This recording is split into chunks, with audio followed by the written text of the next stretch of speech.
इस वारी चन्नी ਜਾਂ ਸਿੱਧੂ ਆ ਪ੍ਰਤਾਪ ਸਿੰਘ ਬਾਜਵਾ ਹੋਣਾ ਦਾ ਉਸ ਲੈਵਲ ਦੇ ਉੱਤੇ ਨਾਮ ਕਿਉਂ ਨਹੀਂ ਲੱਗ ਰਿਹਾ? ਜਦੋਂ ਚੰਨੀ ਜੀ ਬਣੇ ਨੇ, ਚੰਨੀ ਦਾ ਨਾਂ ਆਇਆ ਸੀ ਕਿਤੇ? ਜਿਹਦਾ ਪਹਿਲੇ ਨਾਂ ਆਇਆ, ਦੂਜਾ ਨਾਂ ਆਇਆ, ਕਿੱਥੇ ਸੀ? ਚੰਨੀ ਤੇ ਵਿੱਚੋਂ ਨਿਕਲਿਆ ਜੀ। ਹੁਣ ਵੀ ਤੀਜਾ ਨਾਂ ਹੀ ਨਿਕਲੇਗਾ। ਇਹਦਾ ਕਿਹਦਾ ਨਿਕਲੇਗਾ ਮੈਂ ਕਹਿ ਕੁਝ ਨਹੀਂ ਸਕਦਾ, ਪਰ ਨਿਕਲੇਗਾ ਤੀਜਾ ਜੀ। ਤੁਹਾਡਾ ਵੀ ਆ ਸਕਦਾ। ਮੈਂ ਮਾਂ ਮਾਰੇ ਨੇ ਕਿਸੇ ਦੇ ਜੀ। ਤੁਸੀਂ ਪਿਛਲੇ ਦਿਨ ਹੀ ਸਟੇਟਮੈਂਟ ਦਿੱਤੀ ਸੀ ਇੱਕ ਵੀ ਮੈਂ ਵੀ ਮੁੱਖ ਮੰਤਰੀ ਬਣ ਸਕਦਾ। ਕਿਉਂ ਨਹੀਂ ਬਣ ਸਕਦਾ? ਇਹਨਾਂ ਸਾਰਿਆਂ ਨੂੰ ਮੈਂ ਜ਼ਿਆਦਾ ਸੀਨੀਅਰ ਹਾਂ। ਫਤਿਹਜੰਗ ਸਿੰਘ ਬਾਜਵਾ ਉਹ ਹਲਕੇ ਦੇ ਵਿੱਚ ਵਿਚਰਦੇ ਰਹੇ ਆ ਕਿਉਂਕਿ ਉੱਥੋਂ ਮੌਜੂਦਾ ਵਿਧਾਇਕ ਰਹੇ। ਤੁਹਾਨੂੰ ਉਸ ਚੀਜ਼ ਕਾਰਨ ਕੋਈ ਤੰਗੀਆਂ ਤਾਂ ਨਹੀਂ ਆ ਰਹੀਆਂ ਇਸ ਵਾਰੀ ਜੀ? ਤੰਗੀਆਂ ਤੇ ਆ ਹੀ ਰਹੀਆਂ ਨੇ। ਓਬਵੀਅਸਲੀ ਗਵਰਨਮੈਂਟ ਦੇ ਖਿਲਾਫ ਤੇ ਐਮਐਲਏ ਦੇ ਖਿਲਾਫ ਐਂਟੀ ਇਨਕੰਬੈਂਸੀ ਹੈ, ਉਹੀ ਵੱਡੀ ਮੇਰੇ ਸਾਹਮਣੇ ਮੁਸ਼ਕਿਲ ਆਂਦੀ ਰਹੀ ਹੈ। ਇੱਕੋ ਘਰ ਦੇ ਉੱਤੇ ਦੋ ਝੰਡੇ ਲੱਗੇ ਨੇ, ਤੁਸੀਂ ਸਮਝ ਸਕਦੇ ਹੋ ਕਿ ਦੋ ਝੰਡੇ ਲੱਗ ਸਕਦੇ ਨੇ। ਵੈਸੇ ਤੁਸੀਂ ਆਪਣੇ ਛੋਟੇ ਭਰਾ ਫਤਿਹ ਬਾਜਵਾ ਨੂੰ ਬੀਜੇਪੀ 'ਚ ਜਾਣ ਤੋਂ ਰੋਕਿਆ ਨਹੀਂ? ਮੈਨੂੰ ਪੁੱਛ ਕੇ ਗਿਆ ਜੀ, ਮੇਰਾ ਕੋਈ ਤਲਕ ਨਹੀਂ ਉਹਦੇ ਨਾਲ ਜੀ। ਤੁਸੀਂ ਹੁਣ ਆਪਣੇ ਭਰਾ ਦੇ ਖਿਲਾਫ ਬਟਾਲੇ ਤੋਂ ਪ੍ਰਚਾਰ ਕਰੋਗੇ? ਮਤਲਬ ਕਾਂਗਰਸ ਪਾਰਟੀ ਦੇ ਵਰਕਰ ਉੱਥੋਂ ਅਸ਼ਵਨੀ ਸੇਖੜੀ ਉਹਨਾਂ ਨਾਲ ਤੁਰੋਗੇ? ਕਿਉਂ ਨਹੀਂ ਤੁਰਾਂਗੇ? ਟਿਕਟ ਹੀ ਅਸ਼ਵਨੀ ਸੇਖੜੀ ਨੂੰ ਮੈਂ ਦਵਾਈ ਹੈ। ਮਜੀਠੀਆ ਸਾਹਿਬ ਇਸ ਵਾਰੀ ਸਿੱਧੂ ਸਾਹਿਬ ਦੇ ਵਿਰੁੱਧ ਚੋਣ ਲੜ ਰਹੇ ਨੇ। ਅੰਮ੍ਰਿਤਸਰ ਪੂਰਬੀ ਕਾਂਗਰਸ ਦੀ ਵੀ ਇੱਜ਼ਤ ਦਾ ਸਵਾਲ ਆ ਤੇ ਉਧਰਲੇ ਬੰਨੇ ਸ਼੍ਰੋਮਣੀ ਅਕਾਲੀ ਦਲ ਦੀ ਵੀ। ਜੇ ਕਾਂਗਰਸ ਦੀ ਇੱਜ਼ਤ ਉਹਦੇ ਵਿੱਚ ਤੁਸੀਂ ਵੀ ਉਹਨੇ ਭਾਈਵਾਲ ਆਉਂਦੇ ਹੋ, ਉਸ ਕੰਪੀਟੀਸ਼ਨ ਨੂੰ ਕਿਵੇਂ ਦੇਖਦੇ ਹੋ? ਜਿਸ ਤਰ੍ਹਾਂ ਸਾਹਿਬ ਬਿਕਰਮ ਸਿੰਘ ਮਜੀਠੀਆ ਇੱਕ ਇੱਜ਼ਤ ਦਾ ਸਵਾਲ ਬਣ ਗਿਆ ਅਕਾਲੀ ਦਲ ਦਾ, ਉਸ ਤਰ੍ਹਾਂ ਹੀ ਨਵਜੋਤ ਸਿੰਘ ਸਿੱਧੂ ਦੀ ਲੜਾਈ ਕਾਂਗਰਸ ਦੇ ਕਾਡਰਸ ਦੀ ਤੇ ਪਾਰਟੀ ਦੀ ਲੜਾਈ ਹੈ। ਮੈਂ ਸਭ ਅਖੀਰ ਵਾਲੇ ਦਿਨਾਂ 'ਚ ਤੁਹਾਡੀ ਵੀ ਥੋੜੀ ਜਿਹੀ ਨੇੜਤਾ ਕੈਪਟਨ ਸਾਹਿਬ ਨਾਲ ਦੇਖੀ ਗਈ ਸੀ। ਉਹਨੇ ਮੈਨੂੰ ਮੈਸੇਜ ਕੀਤਾ ਕੈਪਟਨ ਨੇ ਕਿ ਮੈਂ ਆਈ ਐਮ ਐਕਸਟ੍ਰੀਮਲੀ ਸੌਰੀ, ਮੈਂ ਤੁਹਾਨੂੰ ਤੇ ਤੁਹਾਡੇ ਸਾਥੀਆਂ ਨੂੰ ਜਿਹੜਾ ਨਜ਼ਰਅੰਦਾਜ਼ ਕੀਤਾ, ਤਾਂ ਮੈਂ ਤੁਹਾਡੇ ਨਾਲ ਮੇਕਅਪ ਕਰਨਾ ਚਾਹੁੰਦਾ, ਮੈਂ ਇਸ ਗੱਲ ਦੀ ਗਲਤੀ ਮੰਨਣਾ ਚਾਹੁੰਦਾ। ਤੁਹਾਨੂੰ ਨਹੀਂ ਲੱਗਿਆ ਵੀ ਕੈਪਟਨ ਸਾਹਿਬ ਨੇ ਯਾਰ ਕੀਤਾ ਕੁਛ ਨਹੀਂ, ਵਿਰੋਧ ਹੋਣਾ ਹੈ ਤੇ ਹੁਣ ਮੈਂ ਇਹਨਾਂ ਦੇ ਨਾਲ ਜਾ ਕੇ ਖੜੂੰਗਾ, ਕਿਤੇ ਨੁਕਸਾਨ ਮੈਨੂੰ ਵੀ ਨਾ ਹੋਏ? ਕੈਪਟਨ ਨੂੰ ਜਦੋਂ ਉਤਾਰਨ ਦਾ ਮੌਕਾ ਆਇਆ ਤੇ ਅਸੀਂ ਤੇ ਕੋਈ ਨਾਲ ਨਹੀਂ ਖਲੋਤੇ। ਇਸ ਟਾਈਮ ਕਿਸੇ ਐਮਐਲਏ ਨੂੰ ਹਲਕੇ ਜਾਣਾ ਬਹੁਤ ਡਿਫਿਕਲਟ ਹੁੰਦਾ ਜੇ ਕੈਪਟਨ ਅਮਰਿੰਦਰ ਸਿੰਘ ਅੱਜ ਲੀਡ ਕਰਦਾ। ਇਹ ਪਰ ਵਿਰੋਧੀ ਕਹਿੰਦੇ ਨੇ ਵੀ ਇੱਕ ਬੰਦੇ ਦੇ ਉੱਤੇ ਸਿਰ ਪਾ ਕੇ ਸਾਰੇ ਰਲ ਗਏ ਤੇ ਉਹਨਾਂ ਨੇ ਬੰਦਾ ਹਟਾਤਾ ਤਾਂ ਕਿ ਅਸੀਂ ਸਾਰੇ ਇਹਦੇ ਵਿੱਚ ਵਾਈਟ ਵਾਸ਼ ਹੋ ਜਾਈਏ। ਨਹੀਂ, ਇਹ ਨਹੀਂ ਗੱਲ ਹੈ। ਕੈਪਟਨ ਅਮਰਿੰਦਰ ਸਿੰਘ ਦਾ ਤੌਰ ਤਰੀਕਾ ਤੁਸੀਂ ਵੇਖਿਆ? Captain Amarinder Singh chief minister Congress ਨੇ ਬਣਾਇਆ, ਬਟ ਇਹਦੀ ਅੰਡਰਸਟੈਂਡਿੰਗ ਬੀਜੇਪੀ ਦੀ ਸਰਕਾਰ ਨਾਲ ਸੀ। BJP plus captain plus Dhindsa ਕਿੰਨੀਆਂ ਸੀਟਾਂ ਖੜਨਗੀਆਂ? ਮੈਕਸਿਮਮ 4 ਤੋਂ 5, ਮੈਕਸਿਮਮ 4 ਤੋਂ 5। ਇਹ ਵੀ ਬਹੁਤ ਵੱਡਾ ਨੰਬਰ ਹੈ। ਵਾਕਈ 'ਚ ਤੀਸਰਾ ਨਾਮ ਆ ਸਕਦਾ ਕਿ ਜਾਂ ਫਿਰ ਇਹਨਾਂ ਦੋਵਾਂ ਨਾਵਾਂ ਦੇ ਵਿੱਚੋਂ ਹੀ ਕੋਈ ਸੀਐਮ ਕੈਂਡੀਡੇਟ ਹੋਊ ਕਾਂਗਰਸ ਦਾ? 100% ਤੇ ਜਾ ਸਕਦਾ।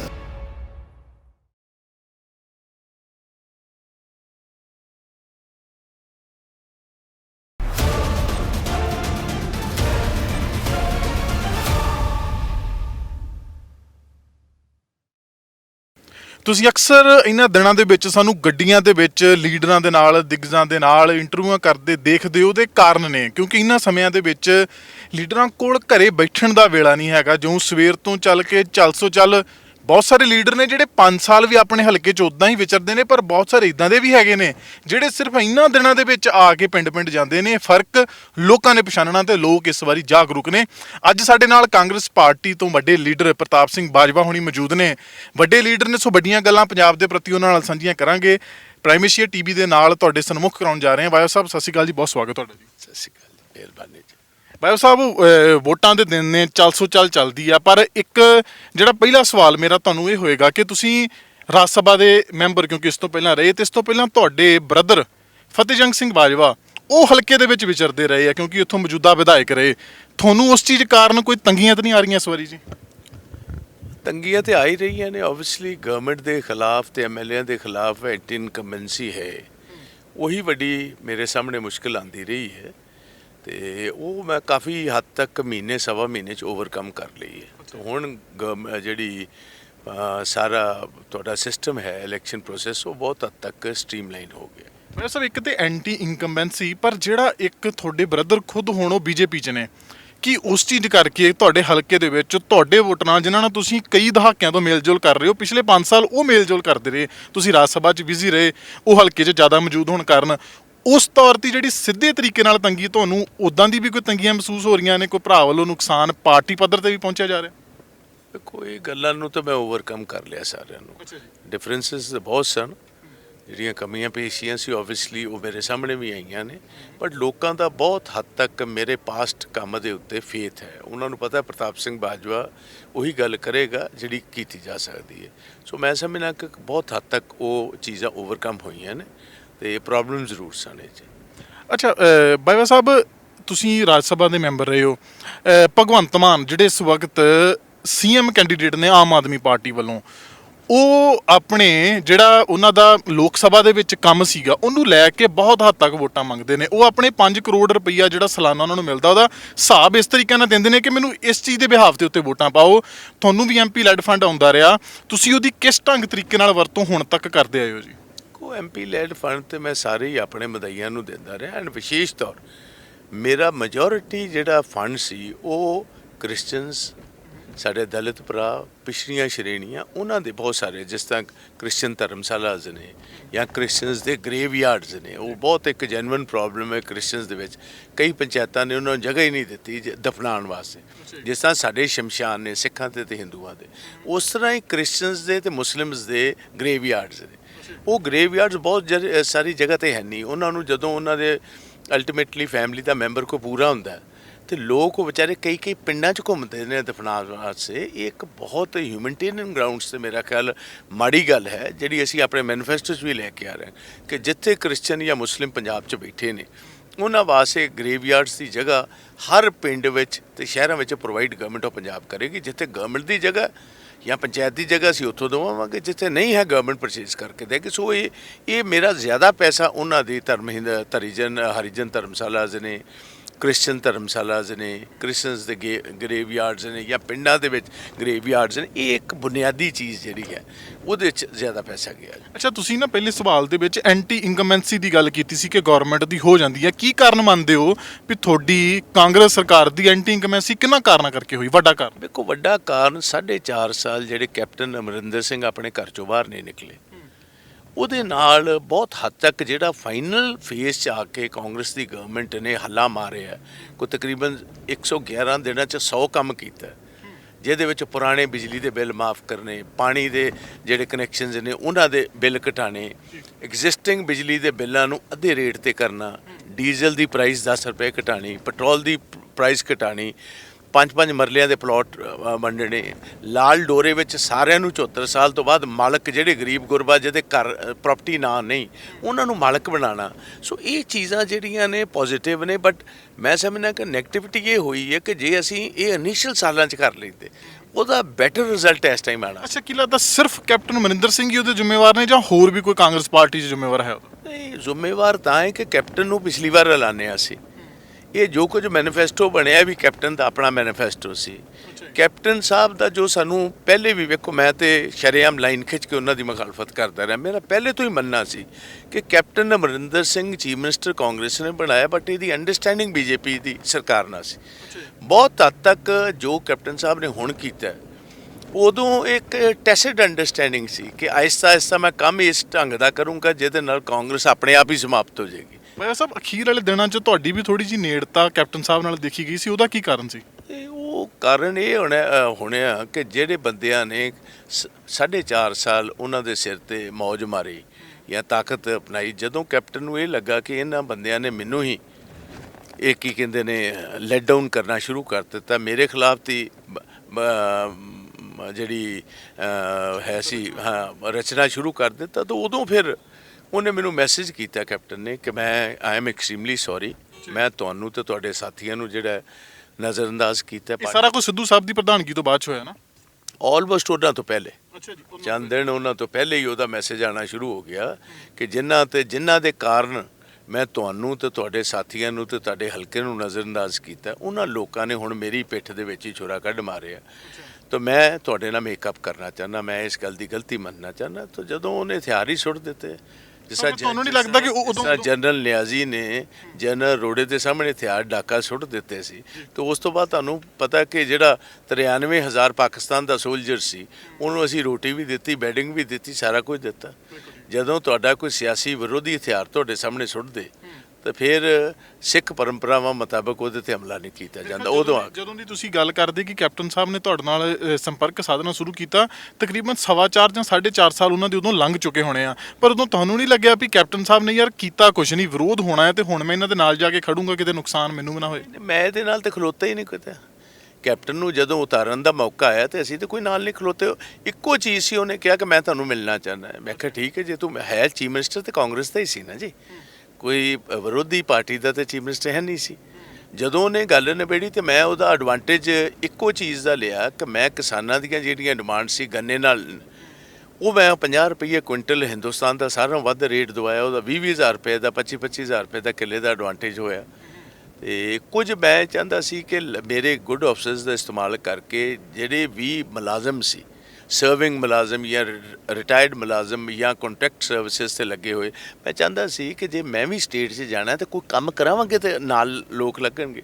ਸੋ ਬਹੁਤ ਸਾਰੀਆਂ ਐਸੋਸੀਏਸ਼ਨਸ ਦੀਆਂ, ਯੂਨੀਅਨਸ ਦੀਆਂ, ਆਰਗੇਨਾਈਜੇਸ਼ਨਸ ਦੀਆਂ, ਫਿਰ ਮੈਂ ਇਹਨਾਂ ਦੇ ਸੀਐਮ ਸੈਕਟਰੀਏਟ 'ਚ ਗੱਲਬਾਤ ਕੀਤੀ ਤਾਂ ਬਹੁਤ ਸਾਰਿਆਂ ਦੇ ਮਸਲੇ ਸੁਲਝਣ ਵਾਲੇ ਰਸਤੇ ਚੱਲ ਪਏ। ਮੈਂ ਸਮਝਦਾ ਉਹਦੇ 'ਚ ਪੋਜ਼ਿਟਿਵ ਰੋਲ ਸੀ ਜੀ। ਬਾਈ ਸਾਹਿਬ 111 ਦਿਨਾਂ ਦੀ ਚੰਨੀ ਸਰਕਾਰ ਤੋਂ ਖੁਸ਼ ਹੋ ਤੁਸੀਂ ਪੂਰੇ? ਬਹੁਤ ਅੱਛੀ ਖੁਸ਼ ਇਸ ਤਰ੍ਹਾਂ ਕਿ ਉਹਦਾ ਕੋਈ ਜਿੰਨਾ ਟਾਈਮ ਸੀ ਉਹਨੇ ਉਹਦੇ ਵਿੱਚ 100 ਕੰਮ ਕੀਤਾ, ਉਹਦੇ ਵਿੱਚ ਬਹੁਤ ਚੰਗੇ ਕੰਮ ਹੋਏ ਨੇ। ਵਿਰੋਧੀ ਕਹਿੰਦੇ ਨੇ ਸਾਰੇ ਕੰਮ ਸਿਰੇ ਨਹੀਂ ਚੜੇ, ਫਲੈਕਸ ਬੋਰਡ ਤੇ ਜ਼ਿਆਦਾ ਜ਼ੋਰ ਦਿੱਤਾ, ਉਹਨਾਂ ਜ਼ੋਰ ਕੰਮ ਕਰਨ ਵੱਲ ਨਹੀਂ ਦਿੱਤਾ। ਨਹੀਂ ਨਹੀਂ, ਇਹ ਵੇਖੋ 34,000 ਕੰਟਰੈਕਟ ਬੇਸਿਸ ਦਾ ਲੜਕਾ ਜਿਹੜਾ ਹੈ ਉਹਨੂੰ ਪੱਕਿਆਂ ਕਰ ਦਿੱਤਾ। ਉਹ ਫਾਈਲ ਗਵਰਨਰ ਪੰਜਾਬ ਕੋ ਚਲੀ ਗਈ। ਹੁਣ ਗਵਰਨਰ ਪੰਜਾਬ ਜਿਹੜੇ ਨੇ ਬੀਜੇਪੀ ਨਾਲ ਤੁਲਕ ਰੱਖਦੇ ਨੇ, ਕਈ ਹਫ਼ਤੇ ਉਹਨਾਂ ਕੋ ਉਹ ਜਿਹੜੇ ਕੈਬਨਿਟ ਦੀ ਨੋਟੀਫਿਕੇਸ਼ਨ ਸੀ ਪਈ ਰਹੀ, ਉਹਨਾਂ ਸਾਈਨ ਨਹੀਂ ਕੀਤੇ। ਸੋ ਇਸ ਕਿਸਮ ਦਾ ਵੀ ਕੰਮ ਹੋਇਆ ਕਿ ਗਵਰਨਰਸ ਕਦੀ ਵੀ 12 ਘੰਟੇ ਤੋਂ ਬਾਅਦ ਫਾਈਲ ਨਹੀਂ ਰੱਖਦੇ। Governor is just the nominal head. ਕੋਈ ਵੀ ਕੈਬਨਿਟ ਦੇ ਫੈਸਲੇ ਨੂੰ ਗਵਰਨਰ ਨੇ ਅਜੇ ਤੱਕ ਕਦੀ ਨਹੀਂ ਰੋਕਿਆ। ਬਟ ਇਹ ਵੀ ਪਰੰਪਰਾ ਗਲਤ ਹੈ ਕਿ ਗਵਰਨਰ ਨੇ ਜਾਣਬੁੱਝ ਕੇ ਕਾਂਗਰਸ ਦਾ ਨੁਕਸਾਨ ਕਰਨ ਵਾਸਤੇ ਉਹ ਨਹੀਂ ਕੰਮ ਕੀਤਾ ਜੀ। ਉਹ ਇਲੈਕਸ਼ਨ ਤੋਂ ਬਾਅਦ ਹੋ ਜਾਏਗਾ। ਸੋ ਬਹੁਤ ਹੱਦ ਤੱਕ ਮੈਂ ਸਮਝਣਾ ਜੇ ਅੱਜ ਅਸੀਂ ਨਹੀਂ, ਅਦਰਵਾਈਜ਼ ਇਸ ਟਾਈਮ ਕਿਸੇ ਐਮਐਲਏ ਨੂੰ ਹਲਕੇ ਜਾਣਾ ਬਹੁਤ ਡਿਫਿਕਲਟ ਹੁੰਦਾ ਜੇ ਕੈਪਟਨ ਅਮਰਿੰਦਰ ਸਿੰਘ ਅੱਜ ਲੀਡ ਕਰਦਾ। ਇਹ ਪਰ ਵਿਰੋਧੀ ਕਹਿੰਦੇ ਨੇ ਵੀ ਇੱਕ ਬੰਦੇ ਦੇ ਉੱਤੇ ਸਿਰ ਪਾ ਕੇ ਸਾਰੇ ਰਲ ਗਏ ਤੇ ਉਹਨਾਂ ਨੇ ਬੰਦਾ ਹਟਾਤਾ ਤਾਂ ਕਿ ਅਸੀਂ ਸਾਰੇ ਇਹਦੇ ਵਿੱਚ ਵਾਈਟ ਵਾਸ਼ ਹੋ ਜਾਈਏ। ਨਹੀਂ ਨਹੀਂ, ਇਹ ਨਹੀਂ ਗੱਲ ਹੈ। ਕੈਪਟਨ ਅਮਰਿੰਦਰ ਸਿੰਘ ਦਾ ਤੌਰ ਤਰੀਕਾ ਤੁਸੀਂ ਵੇਖਿਆ, ਸਾਰੀ ਪਾਰਟੀ 'ਚ ਬਗਾਵਤ ਤੱਕ ਉੱਠਾ ਹੀ ਇਕੱਲੇ ਤੇ ਪਹਿਲੇ ਪ੍ਰਤਾਪ ਸਿੰਘ ਬਾਜਵਾ ਹੀ ਕਰਦਾ ਰਿਹਾ ਜਾਂ ਸ਼ਮਸ਼ੇਰ ਸਿੰਘ ਦੁੱਲੋ ਕਰਦੇ ਰਹੇ ਨੇ। ਅਲਟੀਮੇਟਲੀ ਸਾਰਿਆਂ ਨੂੰ ਪਤਾ ਸੀ ਜਦੋਂ ਇਹ ਚੀਜ਼ ਵੇਖੋ ਪਾਰਟੀ ਹਾਈ ਕਮਾਂਡ ਨੂੰ ਵੀ ਸੁਝੀ ਕਿ ਇਹ ਤੇ ਆਲਰੇਡੀ ਬੀਜੇਪੀ ਨਾਲ ਟੈਸਿਡ ਅੰਡਰਸਟੈਂਡਿੰਗ 'ਚ ਤੇ ਇਹ ਤਾਂ ਪਾਰਟੀ ਸਾਰਾ ਹਮੇਸ਼ਾ ਵਾਸਤੇ ਖਤਮ ਕਰ ਦੇਗਾ ਤੇ ਅਲਟੀਮੇਟਲੀ ਸੌਦਾ ਕਰ ਲੇਗਾ। ਸੌਦਾ ਉਹੀ ਹੋਇਆ। ਉਹ 6 ਮਹੀਨੇ ਪਹਿਲੇ ਬਦਲਣ ਦੇ ਵਿੱਚ ਕਾਫੀ ਹੱਦ ਤੱਕ ਜੇ ਅੱਜ ਕਾਂਗਰਸ ਫਾਈਟ 'ਚ ਹੈ ਪੰਜਾਬ 'ਚ, ਇਟ ਇਜ਼ ਓਨਲੀ ਕਿ 6 ਮਹੀਨੇ ਪਹਿਲੇ ਅਸੀਂ ਜੇ ਉਸ ਤੋਂ ਵੀ ਸਾਲ ਡੇਢ ਪਹਿਲੇ ਦਾ ਲਿਆ ਹੁੰਦਾ ਕਾਂਗਰਸ ਤਾਂ ਬਹੁਤ ਕਮਾਂਡਿੰਗ ਪੋਜੀਸ਼ਨ 'ਚ ਹੁੰਦੀ। ਬਸ ਤੁਸੀਂ ਆਪਣੇ ਛੋਟੇ ਭਰਾ ਫਤਿਹ ਬਾਜਵਾ ਨੂੰ ਬੀਜੇਪੀ 'ਚ ਜਾਣ ਤੋਂ ਰੋਕਿਆ ਨਹੀਂ? ਮੈਨੂੰ ਪੁੱਛ ਕੇ ਗਿਆ ਜੀ, ਮੇਰਾ ਕੋਈ ਤਲਕ ਨਹੀਂ ਉਹਦੇ ਨਾਲ ਜੀ। ਇੱਕੋ ਘਰ ਦੇ ਉੱਤੇ 2 ਝੰਡੇ ਲੱਗੇ ਨੇ, ਤੁਸੀਂ ਸਮਝ ਸਕਦੇ ਹੋ 2 ਝੰਡੇ ਲੱਗ ਸਕਦੇ ਨੇ। ਪਰ ਲੋਕੀ ਕਹਿੰਦੇ ਨੇ 1-2 ਜਣਿਆਂ ਨੂੰ ਗੱਲ ਕਰਦੇ ਆ ਤੇ 1-2 ਮੀਡੀਆ ਸਾਹਮਣੇ ਵੀ ਲੀਡਰਾਂ ਨੇ ਬਿਆਨ ਦਿੱਤੇ ਕਿ ਵੀ ਰਲ ਕੇ ਕਰ ਰਹੇ ਨੇ। ਇਹ ਗੱਲਾਂ ਤੇ ਦੁਸ਼ਮਣ ਤੇ ਬਾਤ ਹੀ ਕਰਦੇ ਹੁੰਦੇ ਨੇ। ਤੁਹਾਨੂੰ ਪਤਾ ਹੈ ਕਿਸੇ ਬੰਦੇ ਨੂੰ ਕੋਈ ਏਰੀਏ 'ਚੋਂ ਕੱਢ ਸਕਦਾ ਜੀ। ਜਿਸ ਤਰ੍ਹਾਂ ਮੈਂ ਇੱਕ ਚੀਜ਼ ਉਹਨਾਂ ਨੂੰ ਦਿੱਤੀ ਸੀ ਇਸ ਏਰੀਏ ਦੇ ਵਿੱਚੋਂ, ਮੈਨੂੰ ਪਤਾ ਕਿ ਕਿੰਨੀ ਮੁਸ਼ਕਿਲ ਮੈਨੂੰ ਬਣੀ ਰਹੀ ਹੈ ਜੀ। ਵੇਖੋ ਜੋ ਮਰਜ਼ੀ ਲੋਕ ਕਹਿੰਦੇ ਨੇ, ਰਲ ਕੇ ਕੀ ਇਹ ਕੰਮ ਹੋ ਸਕਦਾ। ਤੁਸੀਂ ਹੁਣ ਆਪਣੇ ਭਰਾ ਦੇ ਖਿਲਾਫ ਬਟਾਲੇ ਤੋਂ ਪ੍ਰਚਾਰ ਕਰੋਗੇ? ਮਤਲਬ ਕਾਂਗਰਸ ਪਾਰਟੀ ਦੇ ਵਰਕਰ ਉੱਥੋਂ ਅਸ਼ਵਨੀ ਸੇਖੜੀ ਉਹਨਾਂ ਨਾਲ ਤੁਰੋਗੇ? ਕਿਉਂ ਨਹੀਂ ਤੁਰਾਂਗੇ। ਟਿਕਟ ਹੀ ਅਸ਼ਵਨੀ ਸੇਖੜੀ ਨੂੰ ਮੈਂ ਦਵਾਈ ਹੈ। ਅੱਛਾ ਜੀ। ਟਿਕਟ ਮੈਂ ਦਵਾਈ, ਉਹਨੂੰ ਅਸ਼ਵਨੀ ਸੇਖੜੀ ਨੂੰ ਪੁੱਛੋ ਤੇ ਉਹਨੂੰ ਟਿਕਟ ਕਿੰਨੇ ਦਵਾਈ ਹੈ ਜੀ। ਪਰ ਉਹਨਾਂ ਨੇ ਰੀਸੈਂਟਲੀ ਆਪਾਂ ਗੱਲਬਾਤ ਕੀਤੀ, ਉਹਨਾਂ ਜ਼ਿਕਰ ਨਹੀਂ ਕੀਤਾ ਇਸ ਗੱਲ ਦਾ ਜੀ। ਕਿਹੜੀ ਗੱਲ ਦਾ? ਉਹਨਾਂ ਨੇ ਜਦੋਂ ਪੁੱਛਿਆ ਵੀ ਟਿਕਟ ਕਿੰਨੇ ਦਵਾਈ ਤੁਹਾਨੂੰ, ਉਹਨਾਂ ਨੇ ਗੋਲ ਜਿਹਾ ਜਾਂ ਥੋੜਾ ਸਿੱਧੂ ਸਾਹਿਬ ਦੇ ਹੱਕ 'ਚ ਇਸ ਚੀਜ਼ ਦਾ ਬਿਆਨ ਦਿੱਤਾ। ਉਹਨੂੰ ਪੁੱਛ ਲਓ, ਉਹਨੂੰ ਕਹੋ ਕਿ ਆਪਣੇ ਪ੍ਰਮਾਤਮਾ ਨੂੰ ਹਾਜ਼ਰ ਨਾਜ਼ਰ ਕਰਕੇ ਦੱਸੇ। ਉਹਦੇ ਬੇਟੇ ਨੂੰ ਪੁੱਛੋ, ਉਹਦੀ ਵਾਈਫ ਨੂੰ ਪੁੱਛੋ, ਪਰਮਾਤਮਾ ਨੂੰ ਹਾਜ਼ਰ ਨਾਜ਼ਰ ਕਰਕੇ ਦੱਸੇ ਤੈਨੂੰ ਟਿਕਟ ਦਵਾਈ ਕਿੰਨੇ। ਤੇ ਜਿਹੜਾ ਸੇਖੜੀ ਸਾਹਿਬ ਦਾ ਵਿਰੋਧ ਤ੍ਰਿਪਤ ਰਜਿੰਦਰ ਸਿੰਘ ਬਾਜਵਾ ਕਰਦੇ ਨੇ, ਇਹ ਕਾਂਗਰਸ ਦੇ ਵਿੱਚ ਬਣੀ ਕੀ ਜਾ ਰਿਹਾ ਜੀ ਆਪਸ ਦੇ ਵਿੱਚ? ਇਸ ਗੱਲ ਦਾ ਜਵਾਬ ਦੇ ਸਕਦਾ ਤ੍ਰਿਪਤ ਰਜਿੰਦਰ ਸਿੰਘ ਬਾਜਵਾ ਹੀ ਦੇ ਸਕਦਾ। ਪਰ ਇਹਦਾ ਨੁਕਸਾਨ ਕਿਤੇ ਨਾ ਕਿਤੇ ਓਵਰਆਲ ਕਾਂਗਰਸ ਨੂੰ ਨਹੀਂ ਹੋ ਰਿਹਾ? ਉਧਰੋਂ ਰਾਣਾ ਗੁਰਜੀਤ ਸਿੰਘ ਹੁਣੀ ਉਹ ਵਿਰੋਧ ਕਰ ਰਹੇ ਨੇ, ਪਾਰਟੀ ਨੇ ਇੱਕ ਟਿਕਟਾਂ ਦੇ ਦਿੱਤੀਆਂ। ਜਦੋਂ ਇੱਕ ਪਰਿਵਾਰ ਤੋਂ ਇੱਕ ਟਿਕਟ ਦੀ ਪਾਲਿਸੀ ਆ, ਫਿਰ ਉਹ ਪਾਰਟੀ ਦੇ ਉਸ ਜਿਹੜਾ ਵਾ ਇੱਕ ਪਾਰਟੀ ਨੇ ਆਪਣਾ ਰੂਲ ਬਣਾਇਆ ਉਹਦੇ ਤੇ ਪਹਿਰਾ ਕਿਉਂ ਨਹੀਂ ਦਿੰਦੇ? ਨੁਕਸਾਨ ਤੇ ਇਹਦਾ ਕਿਤੇ ਨਾ ਕਿਤੇ ਸਾਰੀ ਕਾਂਗਰਸ ਨੂੰ ਹੋਊਗਾ ਹੀ ਨਾ, ਜਦੋਂ ਓਵਰਆਲ ਸਥਿਤੀ ਦੀ ਗੱਲ ਕਰੀਏ ਕਿ ਆਪਣੇ ਹੀ ਵੱਡੇ ਕੈਬਨਿਟ ਮਿਨਿਸਟਰ ਬਗਾਵਤ ਕਰ ਰਹੇ ਹੋਣ। ਯਾਰ ਵੇਖੋ ਇਹ ਚੀਜ਼ ਤੇ ਪਾਰਟੀ ਹਾਈ ਕਮਾਂਡ ਨੂੰ ਬੜੀ ਸੀਰੀਅਸਲੀ ਲੈਣੀ ਚਾਹੀਦੀ ਹੈ। ਕੋਈ ਵੀ ਆਰਮੀ ਦਾ ਕਮਾਂਡਰ ਜੇ ਆਪਣੇ ਫੁੱਟ ਸੋਲਜਰਸ ਨੂੰ ਕੰਟਰੋਲ ਨਹੀਂ ਕਰੇਗਾ ਤੇ ਉਹ ਆਰਮੀ ਕਦੀ ਕਾਮਯਾਬ ਨਹੀਂ ਹੋਏਗੀ ਜੀ। ਵੇਖੋ ਇਹ ਹਿਸਟੋਰਿਕ ਫੈਕਟ ਹੈ ਕਿ ਫਿਰੋਜ਼ ਸ਼ਾਹ ਦੀ ਲੜਾਈ ਦੇ ਵਿੱਚ ਕਿਉਂਕਿ ਮਹਾਰਾਜਾ ਰਣਜੀਤ ਸਿੰਘ ਹੈ ਨਹੀਂ ਸੀ, ਜਿੱਤੀ ਸਿੱਖਾਂ ਦੀ ਫੌਜ ਜਿਹੜੀ ਹੈ ਅੰਤ ਨੂੰ ਨੁਕਸਾਨ ਖਾ ਗਈ ਅੰਗਰੇਜ਼ਾਂ ਦੇ ਹੱਥੋਂ। ਜਿਹੜੀ ਗੱਲ ਕਹੀ ਜਾਂਦੀ ਹੈ ਜਿੱਤੀਆਂ ਫੌਜਾਂ ਇੱਕ ਰਣਜੀਤ ਬਾਜੋਂ ਅੰਤ ਨੂੰ ਆ ਰਹੀਆਂ ਨੇ।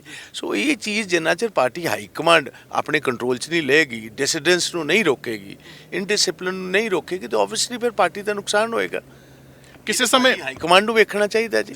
ਕਿਸੇ ਸਮੇਂ ਕਾਂਗਰਸ ਦੇ ਵਿੱਚ ਜਦੋਂ ਸੀਐਮ ਚਿਹਰੇ ਦੀ ਗੱਲ ਚੱਲਦੀ ਸੀ ਤੇ ਪ੍ਰਤਾਪ ਸਿੰਘ ਬਾਜਵਾ ਜਾਂ ਕੈਪਟਨ ਅਮਰਿੰਦਰ ਸਿੰਘ ਇਦਾਂ ਨਾਂ ਆਉਂਦੇ ਸੀ ਜਦੋਂ ਤੁਸੀਂ ਪ੍ਰਧਾਨ ਰਹੇ ਹੋ। ਇਸ ਵਾਰੀ ਚੰਨੀ ਜਾਂ ਸਿੱਧੂ ਆ, ਪ੍ਰਤਾਪ ਸਿੰਘ ਬਾਜਵਾ ਹੋਣਾ ਦਾ ਉਸ ਲੈਵਲ ਦੇ ਉੱਤੇ ਨਾਮ ਕਿਉਂ ਨਹੀਂ ਲੱਗ ਰਿਹਾ? ਜਦੋਂ ਚੰਨੀ ਜੀ ਬਣੇ ਨੇ, ਚੰਨੀ ਦਾ ਨਾਂ ਆਇਆ ਸੀ ਕਿਤੇ? ਮੈਂ ਤੁਹਾਨੂੰ ਹੀ ਪੁੱਛਦਾ। ਨਹੀਂ ਜੀ, ਜਿਹਦਾ ਪਹਿਲੇ ਨਾਂ ਆਇਆ, ਦੂਜਾ ਨਾਂ ਆਇਆ, ਕਿੱਥੇ ਸੀ? ਚੰਨੀ ਤੇ ਵਿੱਚੋਂ ਨਿਕਲਿਆ ਜੀ। ਹੁਣ ਵੀ ਤੀਜਾ ਨਾਂ ਹੀ ਨਿਕਲੇਗਾ। ਇਹਦਾ ਕਿਹਦਾ ਨਿਕਲੇਗਾ ਮੈਂ ਕਹਿ ਕੁਝ ਨਹੀਂ ਸਕਦਾ, ਪਰ ਨਿਕਲੇਗਾ ਤੀਜਾ ਹੀ ਜੀ। ਤੁਹਾਡਾ ਵੀ ਆ ਸਕਦਾ। ਮੈਂ ਕੋ ਮਾਂ ਮਾਰੇ ਨੇ ਕਿਸੇ ਦੇ ਜੀ। ਤੁਸੀਂ ਪਿਛਲੇ ਦਿਨੀ ਸਟੇਟਮੈਂਟ ਦਿੱਤੀ ਸੀ ਇੱਕ ਵੀ ਮੈਂ ਵੀ ਮੁੱਖ ਮੰਤਰੀ ਬਣ ਸਕਦਾ। ਕਿਉਂ ਨਹੀਂ ਬਣ ਸਕਦਾ ਜੀ? ਇਹਨਾਂ ਸਾਰਿਆਂ ਨੂੰ ਮੈਂ ਜ਼ਿਆਦਾ ਸੀਨੀਅਰ ਹਾਂ, ਐਕਸਪੀਰੀਅੰਸ ਮੇਰਾ ਵੱਧ ਹੈ। ਵੇਖੋ, 3 ਇਨਗਰੀਡੀਐਂਟਸ ਬਹੁਤ ਜ਼ਰੂਰੀ ਨੇ ਕਿਸੇ ਆਰਗੇਨਾਈਜੇਸ਼ਨ ਨੂੰ ਲੀਡ ਕਰਨ ਵਾਸਤੇ, ਭਾਵੇਂ ਆਰਮਡ ਫੋਰਸਿਸ ਨੇ, ਭਾਵੇਂ ਪੈਰਾਮਿਲਟਰੀ ਫੋਰਸਿਸ ਨੇ, ਭਾਵੇਂ ਪੋਲੀਟੀਕਲ ਪਾਰਟੀਜ਼ ਨੇ। ਜਿਨ੍ਹਾਂ ਪਾਰਟੀਆਂ ਨੇ 3 ਚੀਜ਼ਾਂ ਦਾ ਧਿਆਨ ਨਹੀਂ ਰੱਖਿਆ, ਉਹ ਕਦੀ ਕਾਮਯਾਬ ਨਹੀਂ ਹੈ। ਨੰਬਰ 1 ਲੋਇਲਟੀ ਹੈ, ਨੰਬਰ 2 ਸੀਨੀਅਰਿਟੀ ਹੈ, ਨੰਬਰ ਤੀਜੀ ਚੀਜ਼ ਕੈਪੇਬਿਲਿਟੀ ਹੈ। ਇਹ 3 ਚੀਜ਼ਾਂ 4 ਮੁੱਖ ਮੰਤਰੀਆਂ ਨੂੰ ਮੈਂ ਕੈਬਨਿਟ ਮਿਨਿਸਟਰ ਰਿਹਾ ਜੀ। ਲੋਕ ਸਭਾ 'ਚ ਮੈਂ ਰਹਿ ਚੁੱਕਿਆ, ਰਾਜ ਸਭਾ 'ਚ ਮੈਂ ਰਹਿ ਚੁੱਕਿਆ। ਫਿਰ ਇਸ ਹਿਸਾਬ ਨਾਲ ਜੇ ਸੀਨੀਅਰਿਟੀ ਦੀ ਗੱਲ ਕਰੀਏ ਫਿਰ ਤਾਂ ਨਾ ਸਿੱਧੂ ਸਾਹਿਬ ਦਾ ਨਾਂ ਹੋਣਾ ਚਾਹੀਦਾ, ਨਾ ਚੰਨੀ ਸਾਹਿਬ ਦਾ। ਚਲੋ ਮੈਂ ਨਾਂ ਦਾ ਨਹੀਂ ਕਹਿੰਦਾ, ਮੈਂ ਤੁਹਾਨੂੰ ਇਹ ਦੱਸ ਰਿਹਾ ਕਿ ਮੈਂ ਸੀ MP, ਪਹਿਲੀ ਵਾਰ ਮੈਂ ਇਲੈਕਸ਼ਨ ਲੜ ਰਿਹਾ। 11 MP ਨੇ ਕਾਂਗਰਸ ਦੇ, 8 ਲੋਕ ਸਭਾ 3 ਰਾਜ ਸਭਾ। ਬੀਬੀ ਸੋਨੀਆ ਗਾਂਧੀ ਤੇ ਰਾਹੁਲ ਗਾਂਧੀ ਨੇ ਇੱਕੋ MP ਨੂੰ ਇਜਾਜ਼ਤ ਦਿੱਤੀ। ਅਜੇ ਮੇਰੀ ਟਰਮ ਓਵਰ ਨਹੀਂ ਹੋਈ, ਅਜੇ ਮੇਰੀ ਟਰਮ ਹੈ, ਉਹਦੇ ਵੀ 4 ਮਹੀਨੇ ਹੈ ਨੇ। ਸੋ ਇਹਦੇ ਸੰਕੇਤ ਤੁਹਾਨੂੰ ਨਜ਼ਰ ਆਉਣੇ ਚਾਹੀਦੇ ਨੇ। ਜਦੋਂ ਪੁਰਾ ਵਗਦਾ, ਸਿਆਣੇ ਬੰਦਿਆਂ ਨੂੰ ਪਤਾ ਹੁੰਦਾ ਬਰਸਾਤ ਹੋਣ ਵਾਲੀ ਹੈ। ਪਰ ਫਿਰ ਵੀ ਬੰਦੇ ਇਹੋ ਜਿਹੇ ਨੇ ਜਿਹੜੇ ਗਿੱਲੇ ਹੋ ਕੇ ਉਦੋਂ ਮੰਜਾ ਚੁੱਕਦੇ ਨੇ ਜਦੋਂ ਬਰਸਾਤ ਪੂਰੀ ਸਿਰ ਤੇ ਆ ਜਾਏ। ਸੋ ਇਹ ਹੈ ਕਿ ਜਿਹਨੂੰ ਨਹੀਂ ਸਮਝ ਉਹਨੂੰ ਤਾਂ ਮੈਂ ਕਹਿ ਕੁਝ ਨਹੀਂ ਸਕਦਾ। ਜਿਹੜੇ ਪੋਲੀਟੀਕਲ ਸਮਝ ਰੱਖਣ ਵਾਲੇ ਬੰਦੇ ਨੇ, ਜਿਹੜੀ ਮੈਂ ਗੱਲ ਸਮਝਾਉਣ ਦੀ ਕੋਸ਼ਿਸ਼ ਕਰਨਾ, ਉਹ ਸਮਝਦੇ ਨੇ ਇਸ ਦਾ ਮਤਲਬ ਕੀ। ਸਾਨੂੰ ਅੰਦਰਲੀ ਗੱਲ ਥੋੜੀ ਜੀ ਦੱਸੋ ਅੱਜ ਪ੍ਰਾਈਮ ਮਿਨਿਸਟਰ ਟੀਵੀ ਤੇ ਕਿ ਵਾਕਈ 'ਚ ਤੀਸਰਾ ਨਾਮ ਆ ਸਕਦਾ ਕਿ ਜਾਂ ਫਿਰ ਇਹਨਾਂ ਦੋਵਾਂ ਨਾਵਾਂ ਦੇ ਵਿੱਚੋਂ ਹੀ ਕੋਈ ਸੀਐਮ ਕੈਂਡੀਡੇਟ ਹੋਊ ਕਾਂਗਰਸ ਦਾ? 100% ਤੇ ਜਾ ਸਕਦਾ। ਤੀਜਾ ਆ ਸਕਦਾ ਕਿ ਤੀਜਾ ਹੀ ਆਊਗਾ? ਮੈਂ ਇਹ ਨਹੀਂ ਕਹਿ ਸਕਦਾ ਆਊਗਾ, ਬਟ ਤੀਜਾ ਵੀ ਆ ਸਕਦਾ ਤੇ ਚਾਂਸਸ ਇਸੇ ਗੱਲ ਦੇ ਜ਼ਿਆਦਾ ਨੇ। ਮਾਝੇ ਦੀ ਵਾਰੀ ਆਊ ਇਸ ਵਾਰੀ ਕਿ ਜਾਂ ਫਿਰ ਨਹੀਂ ਆਊਗੀ? ਮਾਝੇ ਨੇ ਚਲੋ ਇੰਨਾ ਹੀ ਦੱਸ ਦਿਓ ਓਵਰਆਲ ਵੀ ਮਾਝੇ ਦੀ ਵਾਰੀ ਆਊਗੀ ਕਿ ਨਹੀਂ? ਕਿਉਂ ਨਹੀਂ ਆਏਗੀ? 110% ਕਿਉਂ ਨਹੀਂ ਹੈ? ਸਾ ਪ੍ਰਤਾਪ ਸਿੰਘ ਕੈਰੋਂ ਤੋਂ ਬਾਅਦ ਕੋਈ ਨਾ ਕੋਈ ਮਾਝੇ ਦਾ ਆਦਮੀ ਕੈਪੇਬਿਲਿਟੀ ਜਿਹੜਾ ਰੱਖਦਾ, ਸੀਨੀਅਰਿਟੀ ਰੱਖਦਾ, ਲਾਇਲਟੀ ਰੱਖਦਾ, ਜਿਹਨੂੰ ਨੈਸ਼ਨਲ ਐਕਸਪੀਰੀਅੰਸ ਹੈ, ਇੰਟਰਨੈਸ਼ਨਲ ਐਕਸਪੀਰੀਅੰਸ ਹੈ। ਦੇਸ਼ ਨੇ ਮੈਨੂੰ 3 ਦਫਾ ਯੂਨਾਈਟਿਡ ਨੇਸ਼ਨਸ 'ਚ ਘੱਲਿਆ ਰਿਪਰੈਜ਼ੈਂਟ ਕਰਨ ਵਾਸਤੇ। ਜੀਨੀਵਾ 'ਚ ਘੱਲਿਆ, ਐਮਸਟਰਡੈਮ ਹਾਲੈਂਡ 'ਚ ਘੱਲਿਆ, ਨਿਊਯਾਰਕ ਦੇ ਵਿੱਚ ਘੱਲਿਆ। 13 ਸਾਲ ਦੇ ਨੈਸ਼ਨਲ ਐਕਸਪੀਰੀਅੰਸਿਸ ਨੇ। ਇਹਦਾ ਐਡਵਾਂਟੇਜ ਸੂਬੇ ਨੂੰ ਜ਼ਰੂਰ ਮਿਲਣਾ ਚਾਹੀਦਾ। ਅੱਛਾ, ਤੁਸੀਂ ਮੈਨੀਫੈਸਟੋ ਕਮੇਟੀ ਦੇ ਇਸ ਵਾਰੀ ਹੈਡ ਹੋ। ਪਿਛਲੀ ਵਾਰੀ ਮਨਪ੍ਰੀਤ ਸਿੰਘ ਬਾਦਲ ਸੀਗੇ, ਪਰ ਤੁਸੀਂ ਉਹਨੇ ਬਿਆਨ ਦਿੱਤਾ ਵੀ ਸਾਰਾ ਕੁਝ ਕੀਤਾ ਕੈਪਟਨ ਸਾਹਿਬ ਨੇ ਸੀ। ਚਲੋ ਵੱਖਰੀ ਗੱਲ, ਪਰ ਇਸ ਵਾਰੀ ਉਹਦਾ ਬੋਝ ਕਿਸ ਢੰਗ ਤਰੀਕੇ ਨਾਲ, ਮੈਂ ਤੁਹਾਨੂੰ ਇਹ ਨਹੀਂ ਪੁੱਛਦਾ ਕਿ ਤੁਸੀਂ ਆਪਣੇ ਮੈਨੀਫੈਸਟੋ 'ਚ ਕੀ ਲੈ ਕੇ ਆਓਗੇ, ਪਰ ਕਿਤੇ ਉਹ ਫ੍ਰੀ ਵਾਲੀਆਂ ਚੀਜ਼ਾਂ ਜਾਂ ਆਟਾ ਦਾਲਾਂ ਜਾਂ ਸਕੂਟਰੀਆਂ ਜਾਂ ਸਮਾਰਟਫੋਨ, ਇਹ ਚੀਜ਼ਾਂ ਰਿਪੀਟ ਤਾਂ ਨਹੀਂ ਹੋਣਗੀਆਂ? ਨਹੀਂ, ਮੈਂ ਕੁਝ ਨਹੀਂ ਕਹਿ ਸਕਦਾ ਇਸ ਟਾਈਮ ਤੇ। ਵੇਖੋ, ਫ੍ਰੀ ਬੀਜ ਜਿਨ੍ਹਾਂ ਨੂੰ ਤੁਸੀਂ ਫ੍ਰੀ ਬੀਜ ਕਹਿੰਦੇ ਹੋ, ਇਹ ਸਾਰੀ ਸੋਸ਼ਲ ਰਿਸਪੌਂਸਿਬਿਲਿਟੀ ਗਵਰਨਮੈਂਟ ਦੀ ਹੈ। ਜਿੰਨੀਆਂ ਵੀ ਸਰਕਾਰਾਂ ਨੇ, ਤੁਸੀਂ ਵੈਸਟਰਨ ਵਰਲਡ ਦੀਆਂ ਜਿਹੜੀਆਂ ਸਾਰਿਆਂ ਨੂੰ ਪ੍ਰਫੁੱਲਤ ਨੇ, ਅਮਰੀਕਾ ਹੈ, ਆਸਟ੍ਰੇਲੀਆ, ਨਿਊਜ਼ੀਲੈਂਡ ਹੈ, ਯੂਰਪੀਅਨ ਯੂਨੀਅਨ ਹੈ, ਕੈਨੇਡਾ ਹੈ, ਸਾਰੀਆਂ ਵੈਲਫੇਅਰ ਸਟੇਟਸ ਨੇ। ਇੱਕ ਪਾਸਿਓਂ ਤੁਹਾਨੂੰ ਪੈਸਾ ਆਉਂਦਾ, ਦੂਜਾ ਪਾਸਾ ਤੁਸੀਂ ਗਰੀਬ ਗੁਰਬਾ ਜਿਹੜਾ ਹੈਂਡੀਕੈਪਡ ਹੈ, ਜਿਹਦੇ ਕੋਲ ਅਜੇ ਇਹ ਪੂਰਾ ਸક્ષਮ ਨਹੀਂ ਹੈ, ਉਹ ਸਾਰਿਆਂ ਨੂੰ ਮਦਦ ਸਾਰੀਆਂ ਕਰਦੀਆਂ ਵੈਲਫੇਅਰ ਸਟੇਟਸ ਇਹਨਾਂ ਨੂੰ ਕਿਹਾ ਜਾਂਦਾ। ਤੇ ਇਹ ਵੀ ਸਾਨੂੰ ਕਰਨਾ ਪਏਗਾ। ਬਟ ਪਰ ਇੱਥੇ ਵੋਟਾਂ ਨੇੜੇ ਆ ਕੇ ਬਾਇਓ ਸਾਹਿਬ ਇਹ ਵਾਅਦੇ ਕੀਤੇ ਜਾਂਦੇ ਸਿਰਫ ਵੋਟਾਂ ਹੜੱਪਣ ਵਾਸਤੇ, ਉਹ ਨਹੀਂ ਤੁਹਾਨੂੰ ਲੱਗਦਾ ਕਿ ਨਹੀਂ? ਵੇਖੋ, ਤੁਸੀਂ ਗੱਲ ਨਹੀਂ ਸਮਝਦੇ। ਜੇ ਬਿਜਲੀ ਦੇ ਬਿੱਲ ਆਪਾਂ ਕਹੇ ਨੇ ਮਾਫ ਕਰਨੇ ਨੇ, ਜਿਹਨੇ ਵੀ ਕੀਤੇ ਬਿਜਲੀ ਦੇ ਬਿੱਲ ਮਾਫ ਨੇ, ਵੱਡੇ ਹੱਦ ਤੱਕ ਉਹਦੇ ਨਾਲ ਰਾਹਤ ਹੈ ਕਿਸਾਨਾਂ ਦੇ ਵਿੱਚ। ਹੁਣ ਪੈਨਸ਼ਨਸ ਨੇ, ਹਰਿਆਣਾ 3000 ਦੇ ਰਿਹਾ, ਅਸੀਂ 1500 ਦੇ ਰਹੇ ਹਾਂ।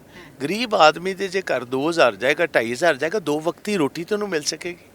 ਭਾਈ ਸਾਹਿਬ, ਤੁਸੀਂ ਮੈਨੀਫੈਸਟੋ ਕਮੇਟੀ ਦੇ ਹੈਡ ਹੋ, ਪਰ ਮਨਪ੍ਰੀਤ ਸਿੰਘ ਬਾਦਲ ਹੋਣੀ ਜਿਹੜੇ ਪਿਛਲੀ ਵਾਰ ਸੀ, ਐਰਕਾ ਉਹਨਾਂ ਦਾ ਹਲਕੇ 'ਚ ਜਿਸ ਢੰਗ ਤਰੀਕੇ ਨਾਲ ਵਿਰੋਧ ਹੋ ਰਿਹਾ, ਤੁਸੀਂ ਵੀ ਸਵਾਲਾਂ ਦੇ ਘੇਰੇ 'ਚ ਕੱਲ੍ਹ ਨੂੰ ਆ ਸਕਦੇ ਹੋ, ਕਿਉਂਕਿ ਤੁਸੀਂ ਉਸ ਪਾਲਿਸੀ ਦੇ ਹੈਡ ਹੋ ਜਿਹੜੀ ਪਾਲਿਸੀ ਬਣਾਉਣੀ ਆ, ਤੇ ਉਸ ਚੀਜ਼ ਵਾਸਤੇ ਤਿਆਰ ਹੋ ਤੁਸੀਂ ਕਿ ਉੱਦਾਂ ਦੀਆਂ ਪਾਲਿਸੀਆਂ ਹੀ ਬਣਾਓਗੇ ਕਿ ਜਿਹੜੀਆਂ ਸਿਰਫ ਇਸ ਵਾਰੀ ਸਰਕਾਰ ਬਣਾਉਣ ਨਹੀਂ, ਬਲਕਿ ਅਗਲੀ ਵਾਰ ਜਦੋਂ ਵੋਟਾਂ ਮੰਗਣੀਆਂ ਲੋਕਾਂ ਕੋਲ, ਉਦੋਂ ਵੀ ਸੱਚੀਆਂ ਸਾਬਤ ਹੋ ਸਕਣ? ਅਸੀਂ ਕੰਮ ਹੀ ਉਹ ਕਰਾਂਗੇ ਜਿਹੜਾ ਅਸੀਂ ਨੇਪਰੇ ਚੜ੍ਹ ਸਕਦੇ।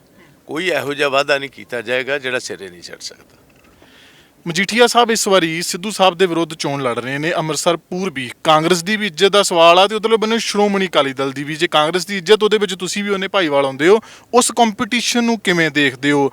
ਕੀ ਕਾਰਨ ਹੋ ਸਕਦਾ? ਕਨਸੂਆਂ ਇਹ ਵੀ ਮਿਲ ਰਹੀਆਂ ਨੇ ਕਿ ਕੈਪਟਨ ਸਾਹਿਬ ਨੇ ਉਧਰ ਭਾਜਪਾ ਦਾ ਜਾਂ ਆਪਣਾ ਬੰਦਾ ਹਲਕਾ ਉਮੀਦਵਾਰ ਖਿਲਾਰਤਾ ਤਾਂ ਕਿ ਸਿੱਧੂ ਨੂੰ ਕਿਸੇ ਤਰੀਕੇ ਨਾਲ ਢਾਲ ਲਾਈ ਜਾ ਸਕੇ। ਇਹਦੇ ਪਿੱਛੇ ਅੰਦਰ ਦੀ ਗੱਲਬਾਤ ਕਾਂਗਰਸ ਦੇ ਵਿੱਚ ਕੀ ਚੱਲਦੀ ਪਈ ਆ? ਅੰਮ੍ਰਿਤਸਰ ਪੂਰਬੀ ਲਈ ਕੀ ਤਿਆਰੀਆਂ ਨੇ? ਦੇਖੋ, ਇਹ ਤੇ ਪਾਰਟੀ ਪ੍ਰਧਾਨ ਨੇ ਸਰ ਨਵਜੋਤ ਸਿੰਘ ਸਿੱਧੂ। ਸਮੁੱਚੇ ਕਾਂਗਰਸ ਪਾਰਟੀ ਦਾ ਤੇ ਸਮੁੱਚੇ ਕਾਂਗਰਸ ਦੇ ਕਾਡਰਸ ਦਾ ਇੱਜ਼ਤ ਦਾ ਸਵਾਲ ਹੈ।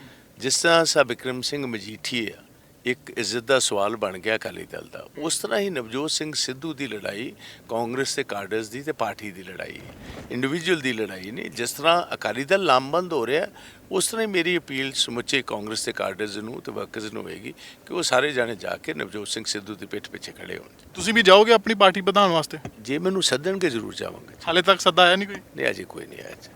ਅੱਛਾ, ਜਿਹੜੀ ਹੁਣ ਨਵਜੋਤ ਸਿੰਘ ਸਿੱਧੂ ਹੁਣਾਂ ਦੇ ਖਿਲਾਫ ਜਿਹੜੇ ਲੀਡਰ ਪਹਿਲੇ ਦਿਨ ਨਾਲ ਤੁਰੇ ਸੀਗੇ, ਉਹੀ ਲੀਡਰ ਭਾਵੇਂ ਅਸੀਂ ਗੁਰਦਾਸਪੁਰ ਦੀ ਜਾਂ ਮਾਝੇ ਦੀ ਗੱਲ ਕਰ ਲਈਏ, ਉਹ ਵੀ ਕਿਤੇ ਨਾ ਕਿਤੇ ਉਹਨਾਂ ਦੇ ਥੋੜਾ ਵਿਰੋਧ 'ਚ ਬੋਲਦੇ ਨਜ਼ਰ ਆ ਰਹੇ ਨੇ। ਤੇ ਇਦਾਂ ਦੇ ਬਿਆਨ ਵੀ ਪਿੱਛੇ ਜੇ 4-5 ਮੰਤਰੀਆਂ ਲੀਡਰਾਂ ਦੇ ਆਏ ਨੇ, ਮੰਤਰੀਆਂ ਦੇ, ਕੈਬਨਿਟ ਮਿਨਿਸਟਰ ਦੇ, ਕਿ ਬਈ ਚੰਨੀ ਸਾਹਿਬ ਨੂੰ ਫੇਸ ਡਿਕਲੇਅਰ ਕਰੋ। ਉਹਦਾ ਕੀ ਕਾਰਨ ਮੰਨਦੇ ਹੋ? ਦੇਖੋ, ਫੇਸ ਤੇ ਆਲਰੇਡੀ ਚਰਨਜੀਤ ਸਿੰਘ ਚੰਨੀ ਇਸ ਟਾਈਮ ਇਸ ਰੇਸ ਦੇ ਵਿੱਚ ਘੋੜੇ ਤੇ ਸਵਾਰ ਹੈ। ਮਤਲਬ ਸਿੱਧੂ ਸਾਹਿਬ ਨਾਲੋਂ ਅੱਗੇ ਨੇ ਫਿਰ ਉਹ? ਜਿਹੜਾ ਸਿਟਿੰਗ ਚੀਫ ਮਿਨਿਸਟਰ ਉਹ ਤਾਂ 100% ਅੱਗੇ ਹੀ ਹੁੰਦਾ ਜੀ। ਤੁਸੀਂ ਗੱਲ ਕਰ ਰਹੇ ਹੋ ਅਗਲੀ ਰੇਸ ਦੀ, ਮੈਂ ਗੱਲ ਕਰ ਰਿਹਾ ਜਿਸ ਤਰ੍ਹਾਂ 올림픽ਸ ਦੇ 4x400 ਮੀਟਰਸ ਰਿਲੇ ਹੁੰਦੀ ਹੈ। ਜਿਹੜਾ ਸਾਰਿਆਂ ਨੂੰ ਅਖੀਰਲਾ ਬੈਟਨ ਫੜ ਕੇ ਅਸਲ ਉਹੀ ਹੁੰਦਾ। ਸੋ ਅਖੀਰਲੀ ਲੈਪ ਦਾ ਬੈਟਨ ਜਿਹੜਾ ਉਹ ਚਰਨਜੀਤ ਸਿੰਘ ਚੰਨੀ ਦੇ ਹੱਥ 'ਚ। ਹੁਣ ਜਿਹੜੀ ਨਵੀਂ ਰੇਸ ਸ਼ੁਰੂ ਹੋਏਗੀ, ਆਪਾਂ ਉਹ ਪੁੱਛਦੇ ਹਾਂ ਕਿ ਉਹ ਕੌਣ ਲੀਡ ਕਰੇਗਾ।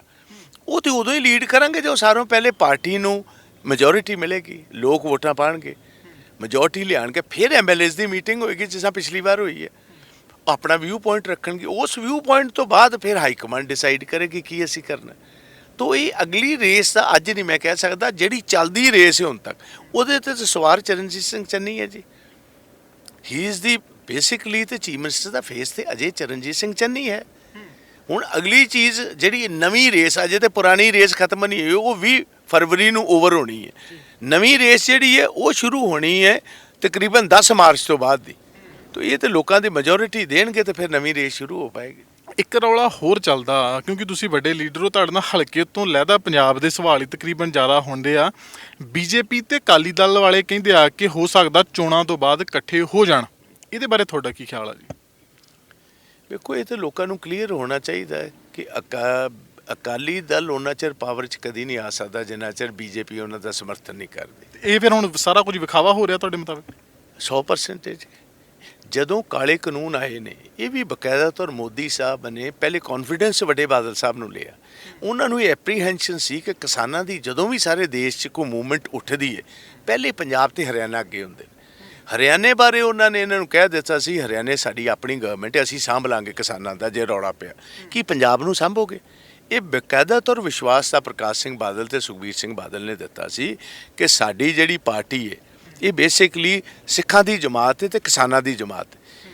ਤੁਸੀਂ ਜੋ ਮਰਜ਼ੀ ਕਾਨੂੰਨ ਲਿਆਓ, ਇਹਨਾਂ ਨੂੰ ਸਮਝਾਉਣ ਦਾ ਸਾਡਾ ਕੰਮ ਹੈ। ਇਸੇ ਗੱਲ ਕਾਰਨ ਕੈਬਨਿਟ ਦੇ ਵਿੱਚ ਜਦੋਂ ਇਹ 3 ਕਾਲੇ ਕਾਨੂੰਨ ਪਾਸ ਹੋਏ ਨੇ, ਬੀਬੀ ਹਰਸਿਮਰਤ ਕੌਰ ਦੇ ਦਸਖਤ ਨੇ, 1 ਮਹੀਨਾ ਇਹਨਾਂ ਨੇ ਸਾਰੇ ਟੱਬਰ ਨੇ ਵਕਾਲਤ ਕੀਤੀ। ਜਦੋਂ ਭਾਰਤੀ ਕਿਸਾਨ ਯੂਨੀਅਨ ਗੁਰਾਂ ਗਰੁੱਪ ਨੇ ਬਾਦਲ ਸਾਹਿਬ ਦੇ ਪਿੰਡ ਦੇ ਬਾਹਰ ਮੋਰਚਾ ਗੜਤਾ ਤੇ ਹਜ਼ਾਰਾਂ ਦੀ ਤਾਦਾਦ 'ਚ ਲੋਕ ਪਿੰਡੋਂ ਪਿੰਡ ਬਾਹਰ ਨਿਕਲਣੇ ਸ਼ੁਰੂ ਹੋ ਗਏ, ਉਦੋਂ ਬਾਦਲ ਸਾਹਿਬ ਨੂੰ ਫਿਰ ਸੁਝਿਆ ਕਿ ਜੇ ਅਸੀਂ ਹੁਣ ਹਰਸਿਮਰਤ ਨੂੰ ਕੈਬਨਿਟ 'ਚੋਂ ਨਾ ਹਟਾਇਆ, ਬੀਬੀ ਹਰਸਿਮਰਤ ਕੌਰ ਨੂੰ, ਤੇ ਇਹਨਾਂ ਨੇ ਸਾਨੂੰ ਘਰਾਂ 'ਚੋਂ ਨਹੀਂ ਲੋਕਾਂ ਨਿਕਲਣ ਦੇ, ਜਿਸ ਤਰ੍ਹਾਂ ਭਾਜਪਾ ਨੂੰ ਨਹੀਂ, ਭਾਜਪਾ ਦੇ ਕੈਂਡੀਡੇਟਾਂ ਨੂੰ ਅਜੇ ਤੱਕ ਘਰਾਂ 'ਚੋਂ ਬਾਹਰ ਨਹੀਂ ਨਿਕਲਣ ਦਿੰਦੇ। ਤੋ ਉਦੋਂ ਇਹ ਵਿਡਰਾਅ ਕੀਤਾ ਸਰ। ਸੋ ਇਹ ਬੇਸਿਕਲੀ ਇਹਨਾਂ ਦੀ ਇੱਕ ਟੈਕਟੀਕਲ ਫਾਈਟ ਹੈ ਫॉर ਦੀ ਟਾਈਮ ਬੀਇੰਗ। ਦੂਜੀ ਗੱਲ ਇਹ ਹੈ ਕਿ ਭਾਜਪਾ ਨੂੰ ਇਹ ਸ਼ੁਰੂ ਤੋਂ ਇਹ ਉਹਨਾਂ ਦਾ ਮਨਸੂਬਾ ਰਿਹਾ ਕਿ ਜਿਹੜੀਆਂ ਸਾਡੀਆਂ ਅਲਾਇੰਸ ਪਾਰਟਨਰਸ ਨੇ ਉਹਨਾਂ ਨੂੰ ਹੌਲੀ ਹੌਲੀ ਥੱਲੇ ਲੈ ਕੇ ਆਉਣ। ਇਹ ਚਾਹਣਗੇ ਕਿ ਇਸ ਤੋਂ ਬਾਅਦ ਅਸੀਂ ਅੱਧੋ ਅੱਧ ਜਾਈਏ। ਵੇਖੋ, ਹੁਣ ਕੈਪਟਨ ਅਮਰਿੰਦਰ ਸਿੰਘ ਤੇ ਢੀਂਡਸਾ ਜੀ ਦੇ ਨਾਲ 65 ਕਿ 66 ਸੀਟਾਂ ਬੀਜੇਪੀ ਲੈ ਗਈ। ਅਕਾਲੀ ਦਲ ਨੇ ਕਦੀ 22 ਤੇ 23 ਤੋਂ ਵੱਧ ਨਹੀਂ ਸੀ ਦਿੱਤੀਆਂ। ਇਹਨਾਂ ਦਾ ਬੇਸਿਕਲੀ ਰੌਲਾ ਇਹ ਸੀ ਕਿ ਹਿੰਦੂ ਵੋਟ ਜਿੰਨਾ ਚਿਰ ਬੀਜੇਪੀ ਦਾ ਵੋਟ ਉਧਰ ਕਨਵਰਟ ਨਹੀਂ ਹੁੰਦਾ, ਅਕਾਲੀ ਦਲ ਆਪਣੇ ਆਪ ਪਾਵਰ 'ਚ ਕਦੀ ਵੀ ਨਹੀਂ ਆ ਸਕਦਾ। ਇਹ ਅਗਲਾ 100 ਸਾਲ ਵੀ ਨਹੀਂ ਆ ਸਕਦਾ। ਸੋ ਇਹ ਬੀਜੇਪੀ ਅਕਾਲੀ ਦਲ ਤੋਂ ਬਿਨਾਂ 2-3 ਸੀਟਾਂ ਤੋਂ ਨਹੀਂ ਵੱਧ ਸਕਦਾ। ਫਿਰ ਪਰ ਇਸ ਵਾਰੀ ਕੀ ਲੱਗਦਾ, BJP plus captain plus Dhindsa ਕਿੰਨੀਆਂ ਸੀਟਾਂ ਖੜਨਗੇ? ਮੈਕਸਿਮਮ 4 ਤੋਂ 5। ਮੈਕਸਿਮਮ 4 ਤੋਂ 5, ਇਹ ਵੀ ਬਹੁਤ ਵੱਡਾ ਨੰਬਰ ਹੈ। ਮੈਨੂੰ ਨਹੀਂ ਨਜ਼ਰ ਆਉਂਦਾ ਕਿਤੇ ਕਲੀਅਰ ਕੱਟ ਐਜ। ਵੇਖੋ ਕੈਪਟਨ ਅਮਰਿੰਦਰ ਸਿੰਘ ਤੇ ਢੀਂਡਸਾ ਸਾਹਿਬ ਇੱਕ ਸੀਟ ਉਹਨਾਂ ਦੀ ਆਪਣੀ, ਜਿੱਥੇ 50% ਚਾਂਸ ਆਪਾਂ ਦੇ ਸਕਦੇ ਨੇ। 2-3 ਸੀਟਾਂ ਪੰਜਾਬ 'ਚ ਨੇ ਜਿੱਥੇ ਬੀਜੇਪੀ ਦੀ ਇਨ ਫਾਈਟਿੰਗ ਹੈ ਨੇ, ਉਹ ਪਠਾਨਕੋਟ, ਇੱਕ ਸੁਜਾਨਪੁਰ ਹੈ, ਇੱਕ ਦੀ ਅਬੋਹਰ ਵੱਲ ਹੈ ਜੀ। ਕਿਸੇ ਸ਼ਹਿਰ ਸ਼ੁਰ 'ਚ ਕਿਤੋਂ ਵੀ ਜਿੱਤਣ ਦੀ ਪੋਜੀਸ਼ਨ 'ਚ ਹੈ ਨਹੀਂ। ਜਿੱਥੋਂ ਤੁਹਾਡੇ ਛੋਟੇ ਭਰਾ ਬਟਾਲੇ ਤੋਂ ਫਤਿਹ ਬਾਜਵਾ ਹੋਣੀ ਨੇ, ਉੱਥੋਂ ਕੀ ਲੱਗਦਾ? ਮੈਂ ਕੁਝ ਨਹੀਂ ਦੱਸ ਸਕਦਾ, ਮੈਂ ਤੇ ਆਪਣੀ ਇਲੈਕਸ਼ਨ 'ਚ ਬਿਜ਼ੀ ਹਾਂ ਜੀ। ਹਾਂਜੀ ਬਾਜਵਾ ਸਾਹਿਬ, ਪਰਿਵਾਰ ਦੇ ਵਿੱਚ ਕਦੀ ਬੈਠ ਕੇ ਜਦੋਂ ਤੋਂ ਵੋਟਾਂ ਹੋਈਆਂ ਨੇ, ਮਾਫ ਕਰਨਾ, ਜਦੋਂ ਤੋਂ ਸੀਟਾਂ ਡਿਕਲੇਅਰ ਹੋਈਆਂ ਨੇ, ਕਦੀ ਪਰਿਵਾਰ 'ਚ ਬੈਠ ਕੇ ਕਿਸੇ ਨੇ ਕੋਸ਼ਿਸ਼ ਨਹੀਂ ਕੀਤੀ ਵੀ ਆਪਾਂ ਇੱਕ ਪਾਰਟੀ ਚਾਹੀਏ ਜਾਂ ਕਿਸ ਢੰਗ ਤਰੀਕੇ ਨਾਲ ਵਿਉਂਤਬੰਦੀ ਬਣਾਉਣੀ ਆ? ਘਰ ਦਾ ਮਾਹੌਲ ਤੇ ਉੱਤੇ ਕੋਈ ਅਸਰ ਪਿਆ ਵੱਖੋ-ਵੱਖ ਪਾਰਟੀਆਂ ਦੇ ਵਿੱਚ ਜਾਣ ਨਾਲ? 100% ਪਿਆ। ਸਾਡਾ ਕੋਈ ਤਾਲਮੇਲ ਹੀ ਹੈ ਨਹੀਂ ਆਪਸ 'ਚ। ਮੈਂ ਉੱਤੇ ਰਹਿੰਦਾ, ਉਹ ਥੱਲੇ ਰਹਿੰਦਾ, ਕਦੀ ਸਤਿ ਸ਼੍ਰੀ ਅਕਾਲ ਵੀ ਨਹੀਂ ਹੋਈ ਆ। ਲੋਕੀ ਬਾਹਰਲੇ ਤੇ ਇਹੋ ਕਹਿੰਦੇ ਨੇ ਵੀ ਇੱਕੋ ਘਰ 'ਚ ਰਹਿੰਦੇ ਆ, ਵੀ ਬਾਹਰੋਂ ਲੋਕਾਂ ਨੂੰ ਇਦਾਂ ਲੱਗ ਰਿਹਾ ਅੰਦਰ ਇਕੱਠੇ ਨੇ। ਨਹੀਂ, ਤੁਸੀਂ ਮੈਨੂੰ ਦੱਸੋ, ਜੱਦੀ ਘਰ ਹੈ, ਮੈਂ ਕਿਸੇ ਹੋਰ ਦੇ ਘਰ ਜਾ ਕੇ ਰਵਾਂ ਹੁਣ ਕਦੀਆਂ 'ਚ ਆ ਕੇ ਜੀ? ਮੇਰਾ ਆਪਣਾ ਘਰ ਹੈ, ਮੇਰੇ ਫਾਦਰ ਜੱਦੀ ਘਰ ਹੈ ਸਾਡਾ ਸਾਰਾ। ਥੱਲੜੇ ਪੋਰਸ਼ਨ ਸ਼ੁਰੂ ਤੋਂ ਹੀ ਉਹ ਫਤਿਹ ਰਹਿੰਦਾ, ਉੱਤੇ ਮੈਂ ਰਹਿੰਦਾ ਰਿਹਾ, ਲੋਕਾਂ ਸਾਰਿਆਂ ਨੂੰ ਪਤਾ। ਹੁਣ ਮੈਂ ਆਪਣਾ ਜੱਦੀ ਘਰ ਛੱਡ ਕੇ ਕਿੱਥੇ ਤੁਰ ਜਾ? ਇਹ ਤਾਂ ਫਤਿਹ ਨੂੰ ਵੇਖਣ ਦੀ ਲੋੜ ਹੈ। ਬਟਾਲਿਓਂ ਲੜਦਾ, ਉੱਥੇ ਜਾ ਕੇ ਕਿਤੇ ਰਹਿ ਲੇ। ਹੁਣ ਮੈਂ ਕਾਦੀਆਂ ਹਲਕੇ 'ਚੋਂ ਲੜਦਾ ਹੋਇਆ, ਤੁਸੀਂ ਸਮਝਦੇ ਹੋ ਕਿ ਕਿਸੇ ਹੋਰ ਦੇ ਘਰ ਜਾ ਕੇ ਮੈਂ ਕਿਰਾਏ 'ਤੇ ਰਵਾਂ ਜੀ? ਮੇਰਾ ਆਪਣਾ ਘਰ ਹੈ। ਉਹ ਤਾਂ ਵਾਟ ਇਜ਼ ਦੈਟ ਟੂ, ਉਸ ਦਾ ਇੱਕ ਜੱਦੀ ਘਰ ਦੇ ਵਿੱਚ 20 ਡਿਫਰੈਂਸਿਸ ਨੇ। ਅੱਛਾ, ਪਹਿਲੀ ਗੱਲ, ਸਾ ਪ੍ਰਕਾਸ਼ ਸਿੰਘ ਬਾਦਲ ਤੇ ਸਾ ਗੁਰਦਾਸ ਸਿੰਘ ਬਾਦਲ ਇੱਕੋ ਘਰ 'ਚ ਹੀ ਰਹਿੰਦੇ ਰਹੇ ਨੇ। ਆ ਜਿੱਥੋਂ ਤੱਕ ਵੰਡ ਹੋਈ ਉਦੋਂ ਤੱਕ, ਹੁਣ ਆ ਕੇ ਬਾਦਲ ਸਾਹਿਬ ਨੇ ਵੱਖਰਾ ਘਰ ਬਣਾ ਲਿਆ, ਮਨਪ੍ਰੀਤ ਨੇ ਵੱਖਰਾ ਬਣਾ ਲਿਆ। ਇਹ ਤਾਂ ਪਰਿਵਾਰਾਂ ਵਿੱਚ ਚੱਲਦਾ ਆਇਆ ਜੀ। ਸਾਡਾ ਕੋਈ ਤਲਕ ਸਾਡਾ ਨਾ ਉਹਨਾਂ ਦੇ ਲੜਕਿਆਂ ਨਾਲ, ਨਾ ਪਰਿਵਾਰ ਨਾਲ, ਨਾ ਉਹਦਾ ਮੇਰੇ ਨਾਲ। ਤੁਹਾਨੂੰ ਨਹੀਂ ਲੱਗਦਾ ਕਿ ਇਹ ਜਿਹੜੀ ਚੀਜ਼ ਆ, ਇਹ ਪਿੰਡਾਂ ਦੇ ਵਿੱਚ ਵੀ ਅਜਿਹਾ ਘਰਾਂ ਦੇ ਵਿੱਚ ਜੋ ਹੋਇਆ, ਪਰ ਉੱਥੇ ਆਪਸੀ ਇੰਨਾ ਕੁ ਵਿਗਾੜ ਪੈ ਜਾਂਦਾ ਆ, ਭਾਈ ਦੇ ਨਾਲ ਐਸੀਆਂ ਦੁਸ਼ਮਣੀਆਂ ਪੈ ਜਾਂਦੀਆਂ ਨੇ ਕਿ ਗਾਂ ਉਹ ਸਰੀਕੇਬਾਜੀ ਕਿਵੇਂ ਅੱਗੇ ਤੋਂ ਅੱਗੇ ਦੁਸ਼ਮਣੀਆਂ 'ਚ ਕਨਵਰਟ ਹੋ ਜਾਂਦੀ ਆ। ਇਸ ਚੀਜ਼ ਨੂੰ ਰੋਕਣ ਦੀ ਲੋੜ ਆ ਜੀ। ਪਰਿਵਾਰ ਆਪਸੀ ਸਹਿਮਤੀ ਨਾਲ ਇੱਕ ਦੂਜੇ ਦੀ ਚੱਲਣੇ ਚਾਹੀਦੇ। ਨਿੱਕੇ ਨੂੰ ਵੱਡੇ ਦੀ ਗੱਲ ਮੰਨ ਲੈਣੀ ਚਾਹੀਦੀ ਸੀ, ਜਾਂ ਵੱਡੇ ਨੂੰ ਨਿੱਕੇ ਦਾ ਸਾਥ ਦੇ ਦੇਣਾ ਚਾਹੀਦਾ ਸੀ। ਦੇਖੋ, ਇਹ ਗੱਲ ਸਮੁੱਚਾ ਮੇਰਾ ਹਲਕਾ ਜਾਣਦਾ ਹੈ ਕਿ ਜਿੱਦਣ ਮੈਂ ਸੀਟ ਛੱਡੀ ਹੈ, ਮੇਰੇ ਧਰਮ ਪਤਨੀ ਸਰਦਾਰਨੀ ਚਰਨਜੀਤ ਕੌਰ ਬਾਜਵਾ ਇੱਥੋਂ ਦੇ ਸਿਟਿੰਗ MLA ਸਨ। 2017 ਦੇ ਵਿੱਚ ਵੀ ਈਵਨ ਕੈਪਟਨ ਅਮਰਿੰਦਰ ਸਿੰਘ ਨੇ ਮੈਨੂੰ ਇਹ ਵਾਰਨ ਕੀਤਾ ਸੀ ਕਿ ਪ੍ਰਤਾਪ, ਜਿਹੜਾ ਤੁਸੀਂ ਆਪਣੀ ਸੀਟ ਆਪਣੇ ਮਦਰ ਤੇ ਲੇਟ ਮਦਰ ਦੇ ਕਹਿਣ ਤੇ ਜਾਂ ਰਿਸ਼ਤੇਦਾਰਾਂ ਦੇ ਕਹਿਣ ਤੇ ਤੁਸੀਂ ਇਹਨਾਂ ਨੂੰ ਦੇ ਰਹੇ ਹੋ, ਇਹ ਇੱਕ ਗਲਤ ਪੋਲੀਟੀਕਲ ਫੈਸਲਾ ਹੋਏਗਾ। ਬਟ ਉਸ ਟਾਈਮ ਇਮੋਸ਼ਨਲ ਹੋਏ, ਮੈਂ ਇੱਕ ਬਾਪ ਦਾ ਰੋਲ ਅਦਾ ਕਰਦੇ ਹੋ ਕਿਉਂਕਿ ਮਦਰ ਪੂਰੇ ਹੋ ਚੁੱਕੇ ਸੀ, ਮੈਂ ਇਹ ਕੀਤਾ। ਇਹ ਸਵਾਸ਼ਨ ਕਲੀਅਰ ਕੱਟ ਸੀ, 1000 ਬੰਦੇ ਦੇ ਵਿੱਚ ਇੱਥੇ ਗੱਲ ਹੋਈ ਸੀ ਕਿ ਜਿੱਦਣ ਵੀ ਸੈਂਟਰ 'ਚੋਂ ਤੁਸੀਂ ਵਾਪਸ ਆਉਣਾ ਚਾਹੋਗੇ, ਤੁਹਾਨੂੰ ਤੁਹਾਡੀ ਸੀਟਸ ਉੱਥੇ ਮਿਲੇ, ਥਾਲੀ 'ਚ ਮਿਲੇਗੀ, ਤੁਹਾਨੂੰ ਅਸੀਂ ਵਾਪਸ ਕਰ ਦਾਂਗੇ, ਅਤੇ ਫਿਰ ਤੁਸੀਂ ਅੱਗੇ ਵੇਖਿਓ ਸਾਡਾ ਕੀ ਕਰਨਾ। ਫਤਿਹ ਬਾਜਵਾ ਹੁਣੀ ਕਹਿੰਦੇ ਸੀ ਕਿ ਮੇਰੇ ਬੇਟੇ ਅਰਜੁਨ ਨੂੰ ਵੀ ਟਿਕਟ ਦਿਓ ਜੀ। ਉਹਨਾਂ ਦੇ ਇਸ ਬਿਆਨ ਤੇ ਤੁਹਾਨੂੰ ਕੀ ਲੱਗਦਾ? ਮੈਂ ਕੁਝ ਨਹੀਂ ਇੱਥੇ ਟਿੱਪਣੀ ਕੋਈ ਨਹੀਂ ਕਰਨੀ ਚਾਹੀਦੀ। ਤੁਸੀਂ ਵੀ ਆਪਦੇ ਪਰਿਵਾਰ ਨੂੰ ਅੱਗੇ ਸਿਆਸਤ ਵਿੱਚ ਲਿਆਉਣ ਦੀ ਸੋਚ ਰਹੇ ਹੋ ਕਿ ਜਾਂ ਤੁਹਾਨੂੰ ਲੱਗਦਾ ਕਿ ਬਸ ਹੁਣ ਮੇਰੇ ਤੱਕ ਹੀ ਠੀਕ ਹੈ? ਕਿਉਂਕਿ ਤੁਹਾਡੇ ਪਿਤਾ ਜੀ ਉਹ ਵੀ ਸਰਦਾਰ ਸਤਨਾਮ ਸਿੰਘ ਬਾਜਵਾ ਲੰਮਾ ਸਮਾਂ ਸਿਆਸਤ ਦੇ ਵਿੱਚ ਉਹਨਾਂ ਨੇ ਵੀ ਹੰਡਾਇਆ, ਹੁਣ ਤੁਸੀਂ ਹੰਡਾ ਲਿਆ, ਤੀਸਰੀ ਪੀੜ੍ਹੀ ਵੀ ਆਉਣ ਨੂੰ ਤਿਆਰ ਆ? ਕੋ ਤੀਸਰੀ ਪੀੜ੍ਹੀ ਵੇਖੋ, ਇੰਜੀਨੀਅਰਾਂ ਦੇ ਮੁੰਡੇ ਇੰਜੀਨੀਅਰਸ, ਡਾਕਟਰਾਂ ਦੇ ਮੁੰਡੇ ਡਾਕਟਰਸ, ਪੋਲੀਟੀਸ਼ੀਅਨਾਂ ਦੇ ਮੁੰਡੇ ਪੋਲੀਟੀਸ਼ੀਅਨ। ਮੇਰਾ ਹੁਣ ਇੱਕੋ ਨੌਜਵਾਨ ਬੱਚਾ ਹੈ, ਉਹਦਾ ਮਨ ਕੀ ਹੋਏਗਾ? ਜੇ ਸੇਵਾ ਕਰੇਗਾ ਤਾਂ ਹੀ ਅੱਗੇ ਆ ਸਕੇਗਾ ਜੀ। ਵੇਖੋ, ਜੇ ਸੇਵਾ ਕਰੇਗਾ, ਲੋਕਾਂ ਵਿੱਚ ਵਿਚਰੇਗਾ, ਲੋਕ ਜਾਣਗੇ। ਤੁਸੀਂ ਪੋਲੀਟੀਸ਼ੀਅਨਸ ਦੀ ਲਾਈਫ ਭਲੀ ਭਾਂਤੀ ਸਾਰੀ ਜਾਣਦੇ ਹੋ, ਕਿਸ ਤਰੀਕੇ ਦਾ ਪ੍ਰੈਸ਼ਰ, ਕਿੱਦਾਂ ਦੇ ਇਲਜ਼ਾਮ ਅੱਜ ਦੇ ਸਮੇਂ ਪੋਲੀਟਿਕਸ ਦਾ ਮਿਆਰ ਕਿੰਨਾ ਹੇਠਾਂ ਬਿਲੋ ਦਾ ਬੈਲਟ ਆ ਕੇ ਵਾਰ ਕਰਦੇ ਨੇ, ਉਹ ਸਾਰਾ ਕੁਝ ਦੇਖ ਕੇ ਤੁਸੀਂ ਚਾਹੋਗੇ ਕਿ ਤੁਹਾਡੇ ਬੇਟੇ ਅੱਗੇ ਤੋਂ ਰਾਜਨੀਤੀ 'ਚ ਆਉਣ? ਵੇਖੋ, ਅਸੀਂ ਬੁਜ਼ਦਿਲ ਤੇ ਹੈ ਨਹੀਂ। ਤੁਸੀਂ ਸਮਝਦੇ ਹੋ ਕਿ ਜੇ ਲੜਾਈ ਤੋਂ ਜਾਂ ਇਸ ਕਿਸਮ ਦੀਆਂ ਗੱਲਾਂ ਤੋਂ ਅਸੀਂ ਆਪਣਾ ਏਰੀਆ, ਆਪਣੇ ਲੋਕ ਛੱਡ ਦਈਏ ਜੀ, ਉਹ ਨਹੀਂ। ਚੈਲੰਜਸ ਤੇ ਅਸੀਂ ਹਮੇਸ਼ਾ ਕਬੂਲ ਕੀਤੇ ਨੇ, ਤੇ ਇਹਦੇ ਵਿੱਚ ਵੇਖੋ, ਤੁਸੀਂ ਵੀ ਇੱਥੇ ਫਿਰਦੇ ਹੋ, ਸਮੁੱਚੇ ਪੰਜਾਬ 'ਚ ਕਿਸੇ ਇੱਕ ਆਦਮੀ ਨੇ ਪ੍ਰਤਾਪ ਸਿੰਘ ਬਾਜਵਾ ਤੇ ਕਦੀ ਦੂਸ਼ਣਬਾਜ਼ੀ ਨਹੀਂ ਕੀਤੀ, ਸਿਆਸੀ ਵਿਰੋਧੀ ਵੀ ਨਹੀਂ ਕਰ ਸਕਦੇ। ਨਾ ਮੈਂ ਕਦੀ ਬਿਲੋ ਦੀ ਬੈਲਟ ਕਿਹਾ। ਮੈਂ ਤਾਂ ਇੰਨੀ ਗੱਲ ਕਹੀ ਹੈ ਕਿ ਪੰਜਾਬ ਇਸ ਟਾਈਮ ਆਪਣਾ ਏਰੀਆ ਜਿਹੜਾ ਟੌਪ ਦੀ ਲੀਡਰਸ਼ਿਪ ਨੂੰ ਵੋਟ ਪਾ ਰਿਹਾ, ਦੂਜੇ ਪਾਸੇ MLA ਨੂੰ ਵੋਟ ਪਾ ਰਿਹਾ। ਤੁਸੀਂ ਆਪੇ ਫੈਸਲਾ ਕਰੋ, ਆਪਾਂ ਨੂੰ ਚਾਹੀਦਾ ਕੀ ਤੁਸੀਂ ਕਾਦੀਆਂ ਵਾਲੇ ਚਾਹੁੰਦੇ ਹੋ ਕਿ ਤੁਹਾਡੇ ਏਰੀਆ ਦੇ ਵਿੱਚ ਟੌਪ ਪੋਜੀਸ਼ਨ ਪੰਜਾਬ ਦੀ ਉਹ ਆਏ ਕਿ ਤੁਸੀਂ ਸਧਾਰਨ ਜਿਨ੍ਹਾਂ ਨੇ MLA ਬਣਨ ਦੀ ਵੋਟ ਮੰਗਦੇ ਫਿਰਦੇ ਹੋ? ਇਹ ਤਾਂ ਚੋਇਸ ਲੋਕਾਂ ਤੱਕ ਛੱਡੀ। ਸੋ ਮੈਂ ਸਮਝਦਾ ਕਿ ਇਹ ਵੇਖੋ, ਹਮੇਸ਼ਾ ਜਿਸ ਫੀਲਡ ਵਿੱਚ ਵੀ ਉਹ ਕੰਪੀਟੀਸ਼ਨ ਹੁੰਦਾ, ਕੰਪੀਟੀਸ਼ਨ ਨੂੰ ਹਮੇਸ਼ਾ ਚੈਲੰਜ ਨੂੰ ਐਕਸੈਪਟ ਕਰਨਾ ਚਾਹੀਦਾ, ਐਂਡ ਹਮੇਸ਼ਾ ਅਸੀਂ ਕਰਦੇ ਆਏ ਹਾਂ। ਬਾਕੀ ਪਰਮਾਤਮਾ ਦੇ ਹੱਥ 'ਚ ਹੈ ਜੀ। ਕਾਂਗਰਸ ਪਾਰਟੀ ਦਾ ਇਸ ਵਾਰੀ ਮੁਕਾਬਲਾ ਕਿਹਦੇ ਨਾਲ ਮੰਨ ਰਹੇ ਹੋ? ਅਕਾਲੀ ਦਲ ਨਾਲ ਕਿ ਜਾਂ ਫਿਰ ਆਮ ਆਦਮੀ ਪਾਰਟੀ ਨਾਲ? ਵੇਖੋ ਜਾਂ ਲੱਗਦਾ ਤੇ ਕੌਣਾ ਮੁਕਾਬਲਾ ਵੀ ਹੋ ਸਕਦਾ? ਨਹੀਂ, ਇੱਥੋਂ ਜੋ ਮੈਨੂੰ ਨਜ਼ਰ ਆ ਰਿਹਾ, ਮਾਝੇ ਤੇ ਦੁਆਬੇ ਵਿੱਚ ਅਕਾਲੀ ਦਲ ਨਾਲ ਹੈ, ਮਾਲਵੇ ਦੇ ਵਿੱਚ ਆਪ ਨਾਲ ਹੈ। ਅੱਛਾ। ਹਾਂ, ਇਹ ਤੇ ਪਿਛਲੀ ਵਾਰ ਜਿੰਨੀਆਂ ਸੀਟਾਂ ਕਾਂਗਰਸ ਦੁਬਾਰਾ ਲੈ ਕੇ ਜਾ ਸਕਦੀ ਹੈ ਕਿ ਜਾਂ ਫਿਰ ਐਂਟੀ ਇੰਕਮੈਂਸੀ ਬਹੁਤ ਹੱਦ ਤੱਕ ਵੱਧ ਚੁੱਕੀ ਹੈ ਕਿ ਉਹਦਾ ਨੁਕਸਾਨ ਹੋਊਗਾ? ਨਹੀਂ, ਪਿਛਲੀ ਵਾਰ ਜਿੰਨੀਆਂ ਸੀਟਾਂ ਤੇ ਸ਼ਾਇਦ ਨਾ ਆਉਣ, ਬਟ ਮੈਜੋਰਿਟੀ ਦੇ ਕੋਲ ਸੀਟਾਂ ਆਉਣ ਦੀ ਪੋਜੀਸ਼ਨ 'ਚ ਅਸੀਂ ਹੈ। ਜੇ ਕਿਤੇ ਕਾਂਗਰਸ ਪਾਰਟੀ ਨੂੰ ਸਮਝੌਤਾ ਕਿਸੇ ਨਾਲ ਕਰਨਾ ਪਿਆ ਤੇ ਕਿਹਦੇ ਨਾਲ ਕਰ ਸਕਦੀ ਆ? ਕਿਉਂਕਿ ਇਹ ਵੀ ਇੱਕ ਗੱਲ ਚੱਲਦੀ ਹੈ ਵੀ ਸ਼ਾਇਦ ਕੋਈ ਵੀ ਪਾਰਟੀ ਇਸ ਵਾਰੀ ਮੈਜੋਰਿਟੀ 69 ਸੀਟਾਂ ਖੜੀ ਨਾ ਪਾਏ, ਸਾਰੇ ਉਸ ਤੋਂ ਥੱਲੇ ਥੱਲੇ ਰਹਿ ਜਾਣ। ਵੇਖੋ, ਪੰਜਾਬ ਇੱਕ ਬਹੁਤ ਹਮੇਸ਼ਾ ਡਿਸਾਈਸਿਵ ਇਹਨਾਂ ਨੇ ਵਰਡਿਕਟ ਦਿੱਤਾ ਹੈ। ਅਜੇ ਤੱਕ ਕਦੀ 74 ਸਾਲਾਂ ਦੇ ਵਿੱਚ ਕਨਫਿਊਜ਼ਿੰਗ ਇਹ ਮੈਸੇਜ ਨਹੀਂ ਆਇਆ। ਤਾਂ ਮੈਂ ਸਮਝਦਾ ਜਿਹੜੇ ਅਖੀਰਲੇ 72 ਘੰਟੇ ਹੋਣਗੇ ਉਹਦੇ ਵਿੱਚ ਡਿਪੈਂਡ ਕਰੇਗਾ ਕਿ ਲੋਕ ਮਨ ਕਿੱਧਰ ਬਣਾਉਂਦੇ ਨੇ। ਬਟ ਮੈਜੋਰਿਟੀ ਜੋ ਮੈਨੂੰ ਆਹਿਸਤਾ ਆਹਿਸਤਾ ਨਜ਼ਰ ਆ ਰਿਹਾ ਹੈ, ਪੰਜਾਬ ਇੱਕ ਬਾਰਡਰ ਸਟੇਟ ਦੇ ਹੋਣ ਦੇ ਕਾਰਨ 15 ਸਾਲ ਟੈਰਰਿਜ਼ਮ ਇੱਥੇ ਰਹੀ ਹੈ, ਬਹੁਤ ਵੱਡੀ ਕੀਮਤ ਅਦਾ ਕਰਨੀ ਪਈ। ਲੋਕ ਇਹੋ ਜਿਹੀਆਂ ਪਾਰਟੀਆਂ ਨੂੰ ਲਿਆਉਣਾ ਚਾਹਣਗੇ ਜਿਨ੍ਹਾਂ ਨੂੰ ਇਹ ਹੈ ਕਿ ਸਾਡੀ ਬਾਰਡਰ ਸਟੇਟ ਨੂੰ ਕੰਟਰੋਲ ਕੌਣ ਕਰ ਸਕਦਾ, ਲਾਅ ਐਂਡ ਆਰਡਰ ਨੂੰ ਕੌਣ ਕੰਟੇਨ ਕਰ ਸਕਦਾ। ਸੈਕੂਲਰ ਜਮਾਤ ਹੀ ਪੰਜਾਬ 'ਚ ਰਾਜ ਕਰ ਸਕਦੀ, ਬਿਕੋਜ਼ ਇਹ ਦੋ ਸੂਬੇ ਨੇ ਸਾਰੇ ਹਿੰਦੁਸਤਾਨ 'ਚ ਜਿਹੜੇ ਮਿਨੋਰਿਟੀ ਮੈਜੋਰਿਟੀ ਵਿੱਚ ਨੇ। ਇੱਥੇ ਸਿੱਖ ਮੈਜੋਰਿਟੀ 'ਚ ਨੇ, ਕਸ਼ਮੀਰ ਵਿੱਚ ਮੁਸਲਿਮ ਮੈਜੋਰਿਟੀ 'ਚ ਨੇ। ਇੱਥੋਂ ਦਾ character of voter is different. ਤੋ ਇਸ ਗੱਲ ਕਾਰਨ ਮੈਂ ਆਹੀ ਆ ਜਿਹੜਾ ਤੁਹਾਨੂੰ ਮੈਂ ਦੱਸਿਆ ਕਿ ਮਾਝੇ ਤੇ ਦੁਆਬੇ ਵਿੱਚ ਫਾਈਟ ਹੈ ਬਿਟਵੀਨ ਕਾਂਗਰਸ। ਇਹ ਨਹੀਂ ਮੈਂ ਕਹਿੰਦਾ ਕਿ ਆਪ ਕਿਤੇ ਹੈ ਨਹੀਂ, ਜ਼ਰੂਰ ਹੋਏਗੀ, but they are not in a position to win. ਮੈਂ ਸਭ ਤੁਹਾਡਾ ਬਹੁਤ ਧੰਨਵਾਦ, ਤੁਸੀਂ ਸਮਾਂ ਕੱਢਿਆ ਜੀ, ਮਿਹਰਬਾਨੀ। ਥੈਂਕ ਯੂ ਜੀ। ਅਖੀਰ ਤੇ ਮੈਂ ਤੁਹਾਨੂੰ ਇਹ ਵੀ ਕਹਿਣਾ ਚਾਹੁੰਦਾ, ਵੇਖੋ ਤੀਜੀ ਜਮਾਤ ਜਿਹੜੀ ਹੈ ਓਵਰ ਰੇਟ ਵੀ ਬਹੁਤ ਹੁੰਦੀ। ਪਿਛਲੀ ਵਾਰ 100 ਸੀਟ ਤੇ ਬੈਠੇ, ਸਾਰੀ ਪ੍ਰੈਸ ਨੇ, ਇੰਟਰਨੈਸ਼ਨਲ ਨੈਸ਼ਨਲ ਨੇ ਕਿਹਾ 100 ਸੀਟ ਆਏਗੀ ਤੇ 20 ਆਈਆਂ। ਇਹਨਾਂ ਦਾ ਰਾਮ ਰੌਲਾ ਜ਼ਿਆਦਾ ਹੈ। ਬਾਈ ਦੀ ਐਂਡ ਆਫ ਦੀ ਡੇ ਤੁਹਾਨੂੰ ਪਤਾ ਪਿੰਡਾਂ ਦੇ ਵਿੱਚ ਧੜਿਆਂ ਦੀ ਲੜਾਈ ਹੈ। ਧੜਿਆਂ ਦੇ ਵਿੱਚ ਹਰ ਬੰਦਾ ਵੰਡਿਆ ਜਾਂਦਾ, ਜੋ ਉਹ ਤੀਸਰੀ ਧਿਰ ਦੀ ਕੋਈ ਬਹੁਤੀ ਜਗ੍ਹਾ ਹੈ ਨਹੀਂ। ਤੋ ਪਰ ਇਹ ਵੀ ਕਹਿੰਦੇ ਨੇ ਕਿ ਧੜਿਆਂ 'ਚ ਵੰਡਦੇ ਵੀ ਪੋਲੀਟੀਸ਼ੀਅਨਸ ਨੇ ਜਾਂ ਹਲਕਾ ਵਿਧਾਇਕ ਹੀ ਨੇ। ਨਹੀਂ, ਧੜਿਆਂ 'ਚ ਉਹਨਾਂ ਕੀ ਵੰਡਣਾ, ਨੈਚੁਰਲ ਧੜੇ ਬਣੇ ਨੇ ਜੀ। ਪਰ ਤੁਸੀਂ ਬਾਇਓ ਸਾਹਿਬ, ਜੇ ਅਸੀਂ ਵੈਸੇ ਇਨਸਾਨੀਅਤ ਤੌਰ ਤੇ ਗੱਲ ਕਰੀਏ, ਪੋਲੀਟੀਸ਼ੀਅਨ ਇਹਦੇ ਵਿੱਚ ਕਾਫੀ ਹੱਦ ਤੱਕ ਰੋਲ ਨਿਭਾਉਂਦੇ। ਤੁਹਾਨੂੰ ਕੀ ਲੱਗਦਾ ਕਿ ਪਿੰਡਾਂ ਦੇ ਵਿੱਚ ਗੰਦੇ ਤਰੀਕੇ ਨਾਲ ਸਿਆਸਤ ਕਰਦੇ ਨੇ ਕੁਝ ਕੁ ਪੋਲੀਟੀਸ਼ੀਅਨ ਕਿ ਜਾਂ ਫਿਰ ਨਹੀਂ ਕਰਦੇ? ਤੁਹਾਨੂੰ ਕੀ ਲੱਗਦਾ ਧੜੇਬਾਜ਼ੀਆਂ ਬਣਾ ਕੇ ਆਪ ਦਾ ਵੋਟ ਬੈਂਕ ਪੱਕਾ ਕਰਦੇ ਆ? ਵੇਖੋ, ਧੜੇ ਤੇ ਜਿੱਦਣ ਦਾ ਅਸੀਂ ਸਾਰੇ ਲੋਕ ਜਿਹੜੇ ਆ ਬੇਸਿਕਲੀ ਇਹ ਕਬੀਲਿਆਂ ਦੇ ਵਿੱਚੋਂ ਆਏ ਆ। ਸਾਡੇ ਅਜੇ ਕਬੀਲਿਆਂ ਵਾਲੀ ਸੋਚ ਨਹੀਂ ਹਟੀ। ਜਿਹੜਾ ਜੈਲਸੀ ਫੈਕਟਰ ਹੈ ਇਹ ਬਹੁਤ ਵੱਡਾ। ਪਿੰਡਾਂ ਸ਼ਹਿਰਾਂ ਦੇ ਵਿੱਚ ਜੇ ਤੁਸੀਂ ਇੱਕ ਦੇ ਘਰ ਆਏ, ਦੂਜੇ ਕਹਿੰਦਾ ਮੇਰੇ ਕਿਉਂ ਨਹੀਂ ਆਏ ਜੀ। ਫਿਰ ਇਹਦੇ 'ਚ ਇਹ ਵੀ ਹੈ, ਅਸੀਂ ਜਾਣਦੇ ਹਾਂ ਕਿ ਪਹਿਲੇ ਮੇਰੇ ਘਰ ਆਓ, ਦੂਜੇ ਦੇ ਦੂਜੇ ਬਾਅਦ 'ਚ ਜਾਇਓ। ਸਮਝੋ ਇਹ ਅਜੇ ਕਬੀਲਿਆਂ ਵਾਲੀ ਸੋਚ ਹੋ। ਜਿੰਨਾ ਚਿਰ ਪੋਲੀਟੀਕਲ ਪਾਰਟੀਜ਼ ਦੇ ਪੋਲੀਟੀਕਲ ਲੀਡਰਸ ਨਹੀਂ ਨਿਕਲਦੇ, ਉਹਨਾਂ ਚਿਰ ਇਹ ਧੜੇ ਤੇ ਨੈਚੁਰਲ ਸਾਡੇ ਇੱਕ ਕੈਰੈਕਟਰ ਦਾ ਹਿੱਸਾ ਹੈ ਜੀ।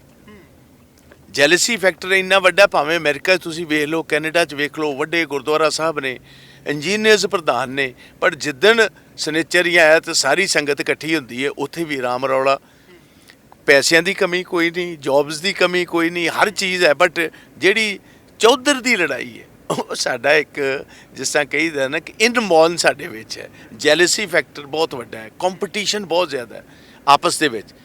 ਤੋ ਇਹ ਚੀਜ਼ਾਂ ਤੋਂ ਜਿੰਨਾ ਚਿਰ ਅਸੀਂ ਉੱਤੇ ਨਹੀਂ ਉੱਠਦੇ ਉਹਨਾਂ ਚਿਰ ਪੋਲੀਟੀਸ਼ੀਅਨਸ ਫਾਇਦਾ ਚੁੱਕਦੇ ਇਸ ਗੱਲ ਦਾ? ਸਾਰੇ ਚੁੱਕਦੇ ਨੇ ਜੀ, ਕੋਈ ਦੋ ਰਾਏ ਨਹੀਂ। ਧੜਿਆਂ ਦੇ ਸਿਰ ਤੇ ਇਲੈਕਸ਼ਨਾਂ ਲੜਦੇ ਨੇ ਜੀ। ਹਾਂਜੀ। ਇਹ ਨੀਤੀਬੰਦ ਸਿਆਸਤ ਕਦੋਂ ਆਊਗੀ ਪੰਜਾਬ ਦੇ ਵਿੱਚ ਜੀ? ਇਹਨੂੰ ਅਜੇ ਬਹੁਤ ਵਕਤ ਲੱਗੇਗਾ ਜੀ। ਅਜੇ ਕੈਨੇਡਾ ਅਮਰੀਕਾ 'ਚ ਨਹੀਂ ਆਈ।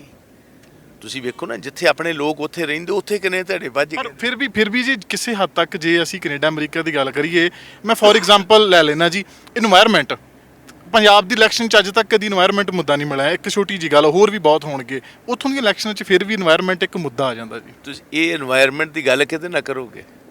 ਜਿਹੜੇ ਲੋਕਾਂ ਨਾਲ ਗੱਲ ਕਰੋਗੇ ਉਹ ਤਾਂ ਇਹ ਪੁੱਛਦੇ ਨੇ ਕਿ ਸਾਨੂੰ ਪਹਿਲੇ ਪੈਨਸ਼ਨ ਦੀ ਗੱਲ ਕਰੋ, ਸਾਡੇ ਕੱਚੇ ਕੋਠਿਆਂ ਦੀ ਗੱਲ ਕਰੋ। ਇਨਵਾਇਰਨਮੈਂਟ ਗੱਲ ਕਰੋਗੇ ਤਾਂ ਲੋਕ ਸਮਝਦੇ ਯਾਰ ਕਿਸ ਕਿਸਮ ਦਾ ਬੰਦਾ। ਇਹ ਇਨਵਾਇਰਨਮੈਂਟ ਮੈਂ ਲੈ ਕੇ ਆ ਰਿਹਾ ਇਸ this one of the important points in the manifesto. But ਗੱਲ ਇਸ ਤਰ੍ਹਾਂ ਕਿ ਲੋਕ ਇਹਨਾਂ ਗੱਲਾਂ ਵੱਲ ਧਿਆਨ ਹੀ ਕਿਸੇ ਦਾ ਨਹੀਂ।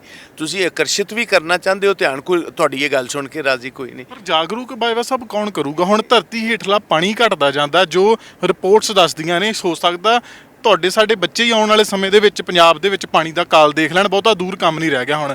ਜੇ ਹੁਣ ਨਹੀਂ ਇਸ ਚਲੋ ਇਨਵਾਇਰਨਮੈਂਟ ਛੱਡ ਦੋ ਗੱਲ, ਪਰ ਧਰਤੀ ਹੇਠਲੇ ਪਾਣੀ ਪ੍ਰਤੀ ਜਾਗਰੂਕਤਾ ਤੇ ਹੋਣੀ ਚਾਹੀਦੀ ਐਟਲੀਸਟ। ਅਸੀਂ ਜਿਹੜਾ ਹੁਣ ਦੂਜੀ ਹਰੀ ਕ੍ਰਾਂਤੀ ਦੀ ਮੈਂ ਗੱਲ ਕਰ ਰਿਹਾ, ਜਿਹੜਾ ਮੈਨੀਫੈਸਟੋ 'ਚ ਆ ਰਿਹਾ, ਉਹਦੀ ਮੇਨ ਸਾਡਾ ਇਹ ਜਿਹੜਾ ਵਿਸ਼ੇ ਹੈ ਉਹ ਹੈ ਹੀ ਇਹ ਕਿ ਪਾਣੀ ਕਿਸ ਤਰ੍ਹਾਂ ਬਚਾਉਣਾ ਹੈ। ਲੈਵਲਸ ਡਿੱਗ ਰਹੇ ਨੇ, ਸਾਡੀ ਸੋਇਲ ਇਰੋਜਨ ਬੜੀ ਜ਼ਿਆਦਾ ਹੈ ਕਿਉਂਕਿ ਇੰਟੈਂਸਿਵ ਐਗਰੀਕਲਚਰ ਹੋਇਆ, ਅਸੀਂ ਪੈਲੀ ਨੂੰ ਸਾਹ ਹੀ ਕਦੀ ਨਹੀਂ ਦਵਾਇਆ, ਬਹੁਤ ਜ਼ਿਆਦਾ ਫਰਟੀਲਾਈਜ਼ਰ ਦਾ ਤੇ ਪੈਸਟੀਸਾਈਡ ਦਾ ਇਸਤੇਮਾਲ ਹੈ। ਇਸੇ ਗੱਲ ਕਾਰਨ ਅਸੀਂ ਚਾਹੁੰਦੇ ਕਿ ਝੋਨੇ ਤੇ ਕਣਕ ਦਾ ਜਿਹੜਾ ਸਾਈਕਲ ਇਹ ਤੋੜਿਆ ਜਾਏ, ਦਾਣਾ ਉਗਾਈਆਂ ਜਾਣ, ਇਨਵਾਇਰਨਮੈਂਟ ਫਰੈਂਡਲੀ ਜਿਹੜੀ ਐਗਰੀਕਲਚਰ ਪਾਲਿਸੀ ਅਸੀਂ ਲੈ ਕੇ ਆ ਰਹੇ ਹਾਂ ਕਿ ਫਸਲਾਂ ਉਹ ਬੀਜੋ ਜਿਹੜੇ ਇਨਵਾਇਰਨਮੈਂਟ ਫਰੈਂਡਲੀ ਹੋਣ। ਇਹ ਵੀ ਮੇਰੀ ਇਸ ਮੈਨੀਫੈਸਟੋ 'ਚ ਹੈ ਕਿ ਅਸੀਂ ਜਿੰਨੀਆਂ ਬਿਜਲੀ ਦੇ ਮੋਟਰਸ ਨੇ ਪੁਰਾਣੀਆਂ, ਇਹ ਆਂਦੇ 5-7 ਸਾਲ ਦੇ ਵਿੱਚ ਭਾਵੇਂ ਵਰਲਡ ਬੈਂਕ ਕੋ ਕਰਜ਼ਾ ਲਏ, ਪੰਜਾਬ ਕੁਝ ਕਰੇ, ਅਸੀਂ ਚਾਹੁੰਦੇ ਕਿ ਆਂਦੇ ਟਾਈਮ 'ਚ ਟੋਟਲ ਸੋਲਰ 'ਤੇ ਹੋ ਜਾਣ ਜਾਂ ਰੀਨਿਊਏਬਲ ਐਨਰਜੀ 'ਤੇ ਹੋ ਜਾਣ। ਜਿਹੜੀ ਗ੍ਰੀਨਰ ਐਨਰਜੀ ਕਹੀਦਾ, ਕਲੀਨਰ ਐਨਰਜੀ ਕਹੀਦਾ, ਤੁਹਾਡੇ ਵਾਲੀ ਗੱਲ ਜਿਹੜੀ ਅਸੀਂ ਉਹ ਬਕਾਇਦਾ ਤੌਰ ਵਿੱਚ ਲਿਆਂਦੀ। ਜਿੰਨਾ ਅਸੀਂ ਇਹ ਸਾਰੀਆਂ ਚੀਜ਼ਾਂ ਤੋਂ ਨਿਜਾਤ ਦੇਵਾਂਗੇ ਉਹਦੇ ਨਾਲ ਹੀ ਤੁਹਾਡਾ ਇਨਵਾਇਰਨਮੈਂਟ ਬੈਟਰ ਹੋਏਗਾ। ਅਸੀਂ ਲੈ ਕੇ ਆ ਰਹੇ ਹਾਂ। ਅੱਛਾ, ਸਿੱਧੂ ਸਾਹਿਬ ਨੇ ਜਿਹੜਾ ਪੰਜਾਬ ਮਾਡਲ ਲਾਂਚ ਕੀਤਾ ਸੀਗਾ ਜਾਂ ਉਹਦੇ ਪੁਆਇੰਟਸ ਆਪਣੇ ਸਾਹਮਣੇ ਪ੍ਰੈਸ ਕਾਨਫਰੰਸ ਕਰਕੇ ਤੇ ਲੋਕਾਂ ਦੇ ਸਾਹਮਣੇ, ਜਨਤਾ ਦੇ ਸਾਹਮਣੇ ਰੱਖੇ, ਮੈਨੀਫੈਸਟੋ ਦਾ ਹਿੱਸਾ ਬਣਨਗੇ? ਦੇਖੋ, ਸਿੱਧੂ ਸਾਹਿਬ ਦੇ ਕੁਝ ਪੁਆਇੰਟਸ ਬਹੁਤ ਅੱਛੇ ਨੇ, ਉਹ ਅਸੀਂ ਸਟੱਡੀ ਕੀਤੇ ਨੇ, ਮੇਰੀ ਡਿਸਕਸ਼ਨ ਉਹਨਾਂ ਨਾਲ ਹੋਈ ਹੈ। ਉਹ ਸਾਡੇ ਇਹ ਹੋ ਸਕਦਾ ਇਨ ਟੋਟੋ ਨਾ ਹੋਏ ਕਿਉਂਕਿ ਵੇਖੋ ਪਾਰਟੀ, ਇਹ ਮੈਨੀਫੈਸਟੋ ਪਾਰਟੀਆਂ ਦੇ ਹੁੰਦੇ, ਕਿਸੇ ਇੰਡੀਵਿਜੂਅਲ ਦੇ ਨਹੀਂ ਹੁੰਦੇ, ਬਟ ਕਿਉਂਕਿ he is a party president, ਅਸੀਂ ਚੀਫ ਮਿਨਿਸਟਰ ਸਾਹਿਬ ਨੂੰ ਵੀ ਪੁੱਛਿਆ, ਬਾਕੀ ਸਟੇਕ ਹੋਲਡਰਸ ਪੰਜਾਬ ਨੂੰ ਸਾਰਿਆਂ ਨੂੰ ਪੁੱਛਿਆ, ਸਿੱਧੂ ਸਾਹਿਬ ਨੇ ਪੁੱਛਿਆ। ਕੁਝ ਚੀਜ਼ਾਂ ਇਹੋ ਜਿਹੀਆਂ ਜਿਹੜੀਆਂ ਸਿੱਧੂ ਸਾਹਿਬ ਨੇ ਵੀ ਰਿਸਰਚ ਕੀਤੀਆਂ ਨੇ, ਉਹਨਾਂ ਨੂੰ ਅਸੀਂ ਇੱਥੇ ਲੈ ਕੇ ਆਏ, ਜਿਸ ਤਰ੍ਹਾਂ ਮਾਫੀਆਜ਼ ਨੇ, ਸ਼ਰਾਬ ਦਾ ਮਾਫੀਆ, ਕੇਬਲ ਨੈਟਵਰਕ ਦਾ ਮਾਫੀਆ, ਰੇਤ ਦਾ ਮਾਫੀਆ, ਇਹ ਅਸੀਂ ਸਾਰੇ ਟੇਕ ਓਵਰ ਕਰਕੇ ਗਵਰਨਮੈਂਟ ਟੇਕ ਓਵਰ ਕਰੇਗੀ। ਠੇਕੇ, ਡਿਸਟਿਲਰੀਜ਼ ਜਿਹੜੀਆਂ ਨੇ, ਇਹ ਮੈਂ ਇਹਦੇ ਵਿੱਚ ਲੈ ਕੇ ਆ ਰਿਹਾ ਕਿ ਆਉਣ ਵਾਲੇ ਜਿੰਨੇ ਦੇ ਇੱਥੇ ਦੀ ਸ਼ਰਾਬ ਦੀਆਂ ਡਿਸਟਿਲਰੀਜ਼ ਨੇ ਜਾਂ ਹੋਲਸੇਲ ਦਾ ਕੰਮ ਹੈ ਜਾਂ ਪਰਚੂਨ ਦਾ ਕੰਮ ਹੈ ਸ਼ਰਾਬ ਦਾ, ਇਹ ਟੋਟਲ ਗਵਰਨਮੈਂਟ ਟੇਕ ਓਵਰ ਕਰੇ, ਸਾਡੀ ਆਪਣੀ ਕਾਰਪੋਰੇਸ਼ਨ ਹੋਏ, ਸੋ ਦੈਟ ਜਿਹੜੀ 2 ਨੰਬਰ ਦੀ ਸ਼ਰਾਬ ਵਿਕ ਰਹੀ ਹੈ ਜਾਂ ਬਹੁਤ ਵੱਡੇ ਪੈਮਾਨੇ 'ਤੇ ਪਿਲਫਰੇਜ ਹੈ, ਮੈਂ ਸਮਝਦਾ ਕਿ ਜੇ ਗਵਰਨਮੈਂਟ ਆਪਣਾ ਕਾਰਪੋਰੇਸ਼ਨ ਬਣਾਏ ਤੇ ਪਹਿਲੇ ਸਾਲ 'ਚ ਹੀ 5,000 ਕਰੋੜ ਤੋਂ 10,000 ਕਰੋੜ ਤੱਕ ਪਹੁੰਚ ਜਾਣਾ। ਆਉਂਦੇ ਸਾਲਾਂ ਦੇ ਵਿੱਚ ਹੋ ਸਕਦਾ ਇਹ ਪੈਸਾ ਸਾਡਾ 15 ਤੋਂ 20,000 ਕਰੋੜ ਤੱਕ ਪਹੁੰਚ ਜਾਏ। ਹਾਂਜੀ ਬਾਇਆ ਸਾਹਿਬ, ਆਖਰੀ ਸਵਾਲ ਮੇਰਾ, ਸਮਾਂ ਕਾਫੀ ਹੋ ਗਿਆ। ਮੈਨੀਫੈਸਟੋ ਨੂੰ ਲੀਗਲ ਡਾਕੂਮੈਂਟ ਬਣਾਉਣ ਦੀ ਗੱਲ ਕੋਈ ਲੀਡਰ ਕਰਦਾ ਤੇ ਲਲਕਾਰਾ ਜਿਹਾ ਮਾਰ ਕੇ ਤਕਰੀਬਨ ਚੱਲ ਜਾਂਦੇ ਨੇ, ਪਰ ਉਹਦੀ ਪਲਾਨ ਅੱਗੇ ਕਿਸੇ ਕੋ ਨਹੀਂ ਹੈਗਾ। ਇਹਦਾ ਬਿੱਲ ਕੌਣ ਲੈ ਕੇ ਆਊਗਾ ਸਦਨ ਦੇ ਵਿੱਚ ਕਿ ਮੈਨੀਫੈਸਟੋ ਇੱਕ ਲੀਗਲ ਡਾਕੂਮੈਂਟ ਬਣ ਸਕੇ? ਮੇਰਾ ਖਿਆਲ ਲੋਕਾਂ ਦੀ ਘੱਟੋ ਘੱਟ 50% ਲੁੱਟ ਉਦੋਂ ਹੀ ਹੋਣੀ ਬੰਦ ਹੋ ਜੂਗੀ ਜਿੱਦਣ ਝੂਠੇ ਵਾਅਦਿਆਂ ਤੇ ਰੋਕ ਲੱਗੀ। ਤੁਸੀਂ ਗੱਲ ਨਹੀਂ ਸਮਝਦੇ, ਇਹ ਰੋਲ ਤੇ ਇਲੈਕਸ਼ਨ ਕਮਿਸ਼ਨ ਆਫ ਇੰਡੀਆ ਦਾ ਚਾਹੀਦਾ ਜੀ। ਕਿੰਨੇ ਰੋਕਿਆ ਉਹਨਾਂ ਨੂੰ? ਇਲੈਕਸ਼ਨ ਕਮਿਸ਼ਨ ਆਫ ਇੰਡੀਆ ਨੂੰ ਮੈਂ ਅਪੀਲ ਕਰੂੰਗਾ ਕਿ election commission of India overlook ਕਰਦਾ ਇਲੈਕਸ਼ਨਸ ਨੂੰ, ਇਲੈਕਸ਼ਨ ਪ੍ਰੋਮਿਸਿਸ ਨੂੰ। ਇਹ ਵੀ ਕਰਪਟ ਪ੍ਰੈਕਟਿਸਿਸ ਦੇ ਵਿੱਚ ਆਉਂਦਾ ਜੇ ਤੁਸੀਂ ਝੂਠੇ ਵਾਅਦੇ ਕਰਦੇ ਹੋ। ਇਹ ਗਵਰਨਮੈਂਟ ਜਿਹੜੀ ਇਲੈਕਸ਼ਨ ਕਮਿਸ਼ਨ ਆਫ ਇੰਡੀਆ, ਉਹਨਾਂ ਨੂੰ ਬਕਾਇਦਾ ਤੌਰ 'ਤੇ ਲੀਗਲ ਡਾਕੂਮੈਂਟ ਕਰ ਦੇਣਾ ਚਾਹੀਦਾ। ਪਾਰਟੀਆਂ ਬਿੱਲ ਨਹੀਂ ਲਿਆ ਕੇ ਆ ਸਕਦੀਆਂ ਤਾਂ ਕੋਈ ਪਾਰਟੀ ਕਿਹੜੀ ਪਾਰਟੀ ਬਿੱਲ ਲੈ ਕੇ ਆਏਗੀ ਜੀ? ਇਹੋ ਜਿਹੀ ਪਾਰਟੀ ਜੋ ਮਰਜ਼ੀ ਆਪਾਂ ਕਹਿੰਦੇ ਰਹੇ, ਇਹ ਤੇ ਵੇਖੋ ਹੁਣ ਕੋਈ ਜੁਡੀਸ਼ੀਅਲ ਫੈਸਲਾ ਉਹ ਤਾਂ ਜੁਡੀਸ਼ਰੀ ਨੇ ਕਰਨਾ ਜੀ। ਇਲੈਕਸ਼ਨ ਕਮਿਸ਼ਨ ਨਾਲ ਰਿਲੇਟਡ ਜਿਹੜੀਆਂ ਚੀਜ਼ਾਂ ਨੇ, ਜੇ ਅਸੀਂ ਇਲੈਕਸ਼ਨ ਦਾ ਮੈਨੀਫੈਸਟੋ ਦਿੰਦੇ ਹਾਂ ਤੇ election commission of India must ensure ਕਿ it becomes into a legal document.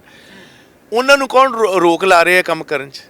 ਆਪਾਂ ਬਾਕੀ ਕਰਪਟ ਪ੍ਰੈਕਟਿਸਿਸ ਤੇ ਸਾਰਾ ਕੁਝ ਵੇਖਦੇ ਨੇ, ਪੈਸਿਆਂ ਦੀ ਵੰਡ ਨਹੀਂ ਹੋਣੀ ਚਾਹੀਦੀ, ਸ਼ਰਾਬ ਦੀ ਵੰਡ ਨਹੀਂ ਹੋਣੀ ਚਾਹੀਦੀ, ਧੱਕਾ ਨਹੀਂ ਹੋਣਾ ਚਾਹੀਦਾ, ਉਹ ਨਹੀਂ ਹੋਣਾ ਚਾਹੀਦਾ, ਤੇ ਇਹ ਕਿਉਂ ਨਹੀਂ ਓਵਰਲੁੱਕ ਕਰਦੇ ਇਲੈਕਸ਼ਨ ਕਮਿਸ਼ਨ ਆਫ ਇੰਡੀਆ? ਤੇ ਕੀ ਪਾਬੰਦੀ ਹੈ ਜੀ? ਕਿਉਂ ਸਾਰੇ ਲੀਡਰ ਮਿਲ ਕੇ ਇਸ ਚੀਜ਼ ਦੀ ਮੰਗ ਕਿਉਂ ਨਹੀਂ ਕਰਦੇ? ਲੀਡਰ ਤੁਸੀਂ ਜਦੋਂ ਕਾਨੂੰਨ ਬਣਾ ਦੇਣਾ, ਲੀਡਰ ਮੰਗ ਕਰਨ ਜਾਂ ਨਾ ਕਰਨ ਉਹ ਤਾਂ ਮੈਟਰ ਹੀ ਨਹੀਂ ਕਰਦਾ। ਹੁਣ ਜੋ ਕੁਝ ਹੈ ਪਾਬੰਦੀਆਂ ਲਾ ਰਹੇ ਨੇ ਕਿ 500 ਤੋਂ ਬੰਦਾ ਵੱਧ ਨਹੀਂ ਇਕੱਠਾ ਹੋ ਸਕਦਾ, ਤੀਜੀ ਲੇਅਰ ਕਰੋਨਾ ਦੀ ਚੱਲ ਰਹੀ ਹੈ, ਇਹ ਪੋਲੀਟੀਕਲ ਪਾਰਟੀਜ਼ ਦੇ ਕਹਿਣ 'ਤੇ ਕੀਤਾ ਜੀ। ਜਿਹੜਾ ਕੰਮ ਇਲੈਕਸ਼ਨ ਕਮਿਸ਼ਨ ਦੀ ਆਪਣੀ ਬੁਨਿਆਦੀ ਜ਼ਿੰਮੇਵਾਰੀ ਹੈ ਉਹ ਇਲੈਕਸ਼ਨ ਕਮਿਸ਼ਨ ਨੂੰ ਕਰਨਾ ਚਾਹੀਦਾ। ਜਿੱਥੇ ਸੁਪਰੀਮ ਕੋਰਟ ਨੇ ਕੋਈ ਪਾਬੰਦੀ ਲਾਣੀ ਹੈ ਜਾਂ ਮਨਜ਼ੂਰੀ ਦੇਣੀ ਹੈ, ਉਹ ਓਬਵੀਅਸਲੀ ਸੁਪਰੀਮ ਕੋਰਟ ਕਰੇਗਾ। ਜੁਡੀਸ਼ੀਅਲ ਰੋਲ ਕਰੇ, ਇਲੈਕਸ਼ਨ ਕਮਿਸ਼ਨ ਦਾ ਰੋਲ ਕਰੇ। ਇਹ ਇਲੈਕਸ਼ਨ ਪ੍ਰੋਮਿਸਿਸ ਨੇ ਨਾ, ਤੇ ਇਲੈਕਸ਼ਨ ਕਮਿਸ਼ਨ ਆਫ ਇੰਡੀਆ ਦੀ ਹੀ ਇਹ ਜ਼ਿੰਮੇਵਾਰੀ ਬਣਦੀ ਹੈ। ਪੋਲੀਟੀਕਲ ਪਾਰਟੀ ਕਹਿ ਦੇਣਗੀਆਂ, ਝੂਠਾ ਸੱਚਾ ਕਹਿ ਦੇਣਗੇ ਅਸੀਂ ਕਿਹਾ ਜੀ, ਉਹ ਲੀਗਲ ਡਾਕੂਮੈਂਟ ਕਿਸ ਤਰ੍ਹਾਂ ਬਣੇਗਾ? ਪੋਲੀਟੀਕਲ ਪਾਰਟੀ ਦੀ ਨਿਰੀ ਕਹਿਣ ਤੇ ਨਹੀਂ ਬਣਨਾ। ਇਹ ਤੇ ਇਲੈਕਸ਼ਨ ਕਮਿਸ਼ਨ ਨੂੰ ਇੰਸ਼ੋਰ ਕਰਨਾ ਚਾਹੀਦਾ। ਆਖਰੀ ਸਵਾਲ, ਸਿਰਫ ਇੱਕ ਲਾਈਨ ਦੇ ਵਿੱਚ ਤੁਹਾਡੇ ਕੋਲ ਜਵਾਬ ਲੈਣਾ, ਕਿੱਦਣ ਤੱਕ ਸੀਐਮ ਚਿਹਰੇ ਦੀ ਅਨਾਉਂਸਮੈਂਟ ਹੋ ਸਕਦੀ ਕਾਂਗਰਸ ਵੱਲੋਂ? ਮੈਨੂੰ ਇਸ ਗੱਲ ਦਾ ਪਤਾ ਨਹੀਂ ਜੀ, ਮੇਰਾ ਇਸ ਗੱਲ ਦਾ ਪਤਾ ਨਹੀਂ, ਪਰ ਮੇਰਾ ਸੁਝਾਅ ਹੋਏਗਾ ਕਿ ਜੋ ਸਿਚੁਏਸ਼ਨ ਚੱਲਦੀ ਇਸ ਤਰ੍ਹਾਂ ਹੀ ਰਹਿਣ ਦੇਣੀ ਚਾਹੀਦੀ। ਮਤਲਬ ਤੁਹਾਡੇ ਹਿਸਾਬ ਨਾਲ ਲੀਡਰ ਕੋਈ ਵੀ ਅਨਾਉਂਸ ਨਹੀਂ ਕਰਨਾ ਚਾਹੀਦਾ ਵੋਟਾਂ ਤੱਕ? ਆਲਰੇਡੀ ਹੈ ਨੇ ਜੀ, ਸੀਐਮ ਇੱਕ ਚਰਨਜੀਤ ਸਿੰਘ ਚੰਨੀ ਆਲਰੇਡੀ ਇਨ ਦੀ ਸੈਡਲ ਘੋੜੇ ਤੇ ਸਵਾਰ ਹੈ। ਦੂਜਾ ਸਾਡਾ ਪ੍ਰਧਾਨ ਹੈ, ਤੁਸੀਂ ਨਵਾਂ ਸੀਐਮ ਦੇ ਚਿਹਰੇ ਲਿਆ ਕੇ ਨਵੇਂ ਵਿਵਾਦ ਪੈਦਾ ਕਰੋਗੇ। ਇਟ ਇਜ਼ ਮਚ ਬੈਟਰ ਕਿ ਜਿਸ ਤਰ੍ਹਾਂ ਚੱਲਦਾ ਰਹਿਣ ਦਿਓ। ਪਹਿਲੇ ਤਾਂ ਪੰਜਾਬ ਦੇ ਲੋਕ ਫਤਵਾ ਤੇ ਦੇਣ ਤੁਹਾਡੇ ਹੱਕ 'ਚ, ਫਿਰ ਐਮਐਲਏ ਨੂੰ ਮੌਕਾ ਦਿਓ, ਫਿਰ ਉਹ ਇਲੈਕਟ ਕਰਨਾ ਆਪਣੇ ਬੰਦੇ ਨੂੰ, ਫਿਰ ਪਾਰਟੀ ਕਰੇ ਫੈਸਲਾ। ਪਹਿਲੇ ਚਿਹਰੇ ਲਿਆ ਕੇ ਚਿਹਰਾ ਛੱਡ ਕੇ ਪਾਲਿਸੀ ਦੇ ਉੱਤੇ ਪਾਲਿਸੀ ਨਹੀਂ, ਸਾਡੇ ਕੋਲ ਦੂਜਿਆਂ ਕੋ ਤੇ ਅਜੇ, ਸਾਡਾ ਤੇ ਸਿਟਿੰਗ ਚੀਫ ਮਿਨਿਸਟਰ ਹੈ ਜੀ, ਸਿਟਿੰਗ ਚੀਫ ਮਿਨਿਸਟਰ ਤੇ ਤੁਹਾਡਾ ਚਿਹਰਾ ਹੀ ਹੈ ਜੀ। Let us go with a positive plan for Punjab, ਕਿ ਪੰਜਾਬ ਦੇ ਵਿੱਚ ਚੇਂਜ ਅਸੀਂ ਕਿਸ ਤਰ੍ਹਾਂ ਲੈ ਕੇ ਆਣੀ। ਚਿਹਰਾ ਜਿਹੜਾ ਮਰਜ਼ੀ ਤੁਸੀਂ ਲੈ ਕੇ ਆਓ, it will not make effect. ਇਹ ਆਏਗੀ ਕਿ ਜਿਹੜਾ ਮੈਨੀਫੈਸਟੋ ਪੰਜਾਬ ਦਾ ਚਿਹਰਾ ਮੋਹਰਾ ਕੌਣ, ਪੰਜਾਬ ਦਾ ਚਿਹਰਾ ਬਦਲਣ ਦੀ ਲੋੜ ਹੈ।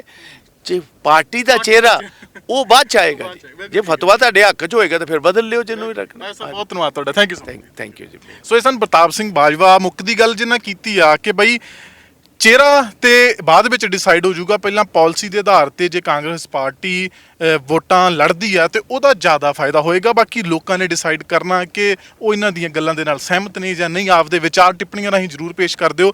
ਜੋਗਰਾਜ ਸਿੰਘ ਕਾਲੋਂ ਨੂੰ ਦਿਵਾ ਗਿਆ। ਦੇਖਦੇ ਰਹੋ ਪ੍ਰਾਈਮ ਏਸ਼ੀਆ ਟੀਵੀ, ਤੁਹਾਡਾ ਆਪਣਾ, ਤੁਹਾਡੇ ਲਈ।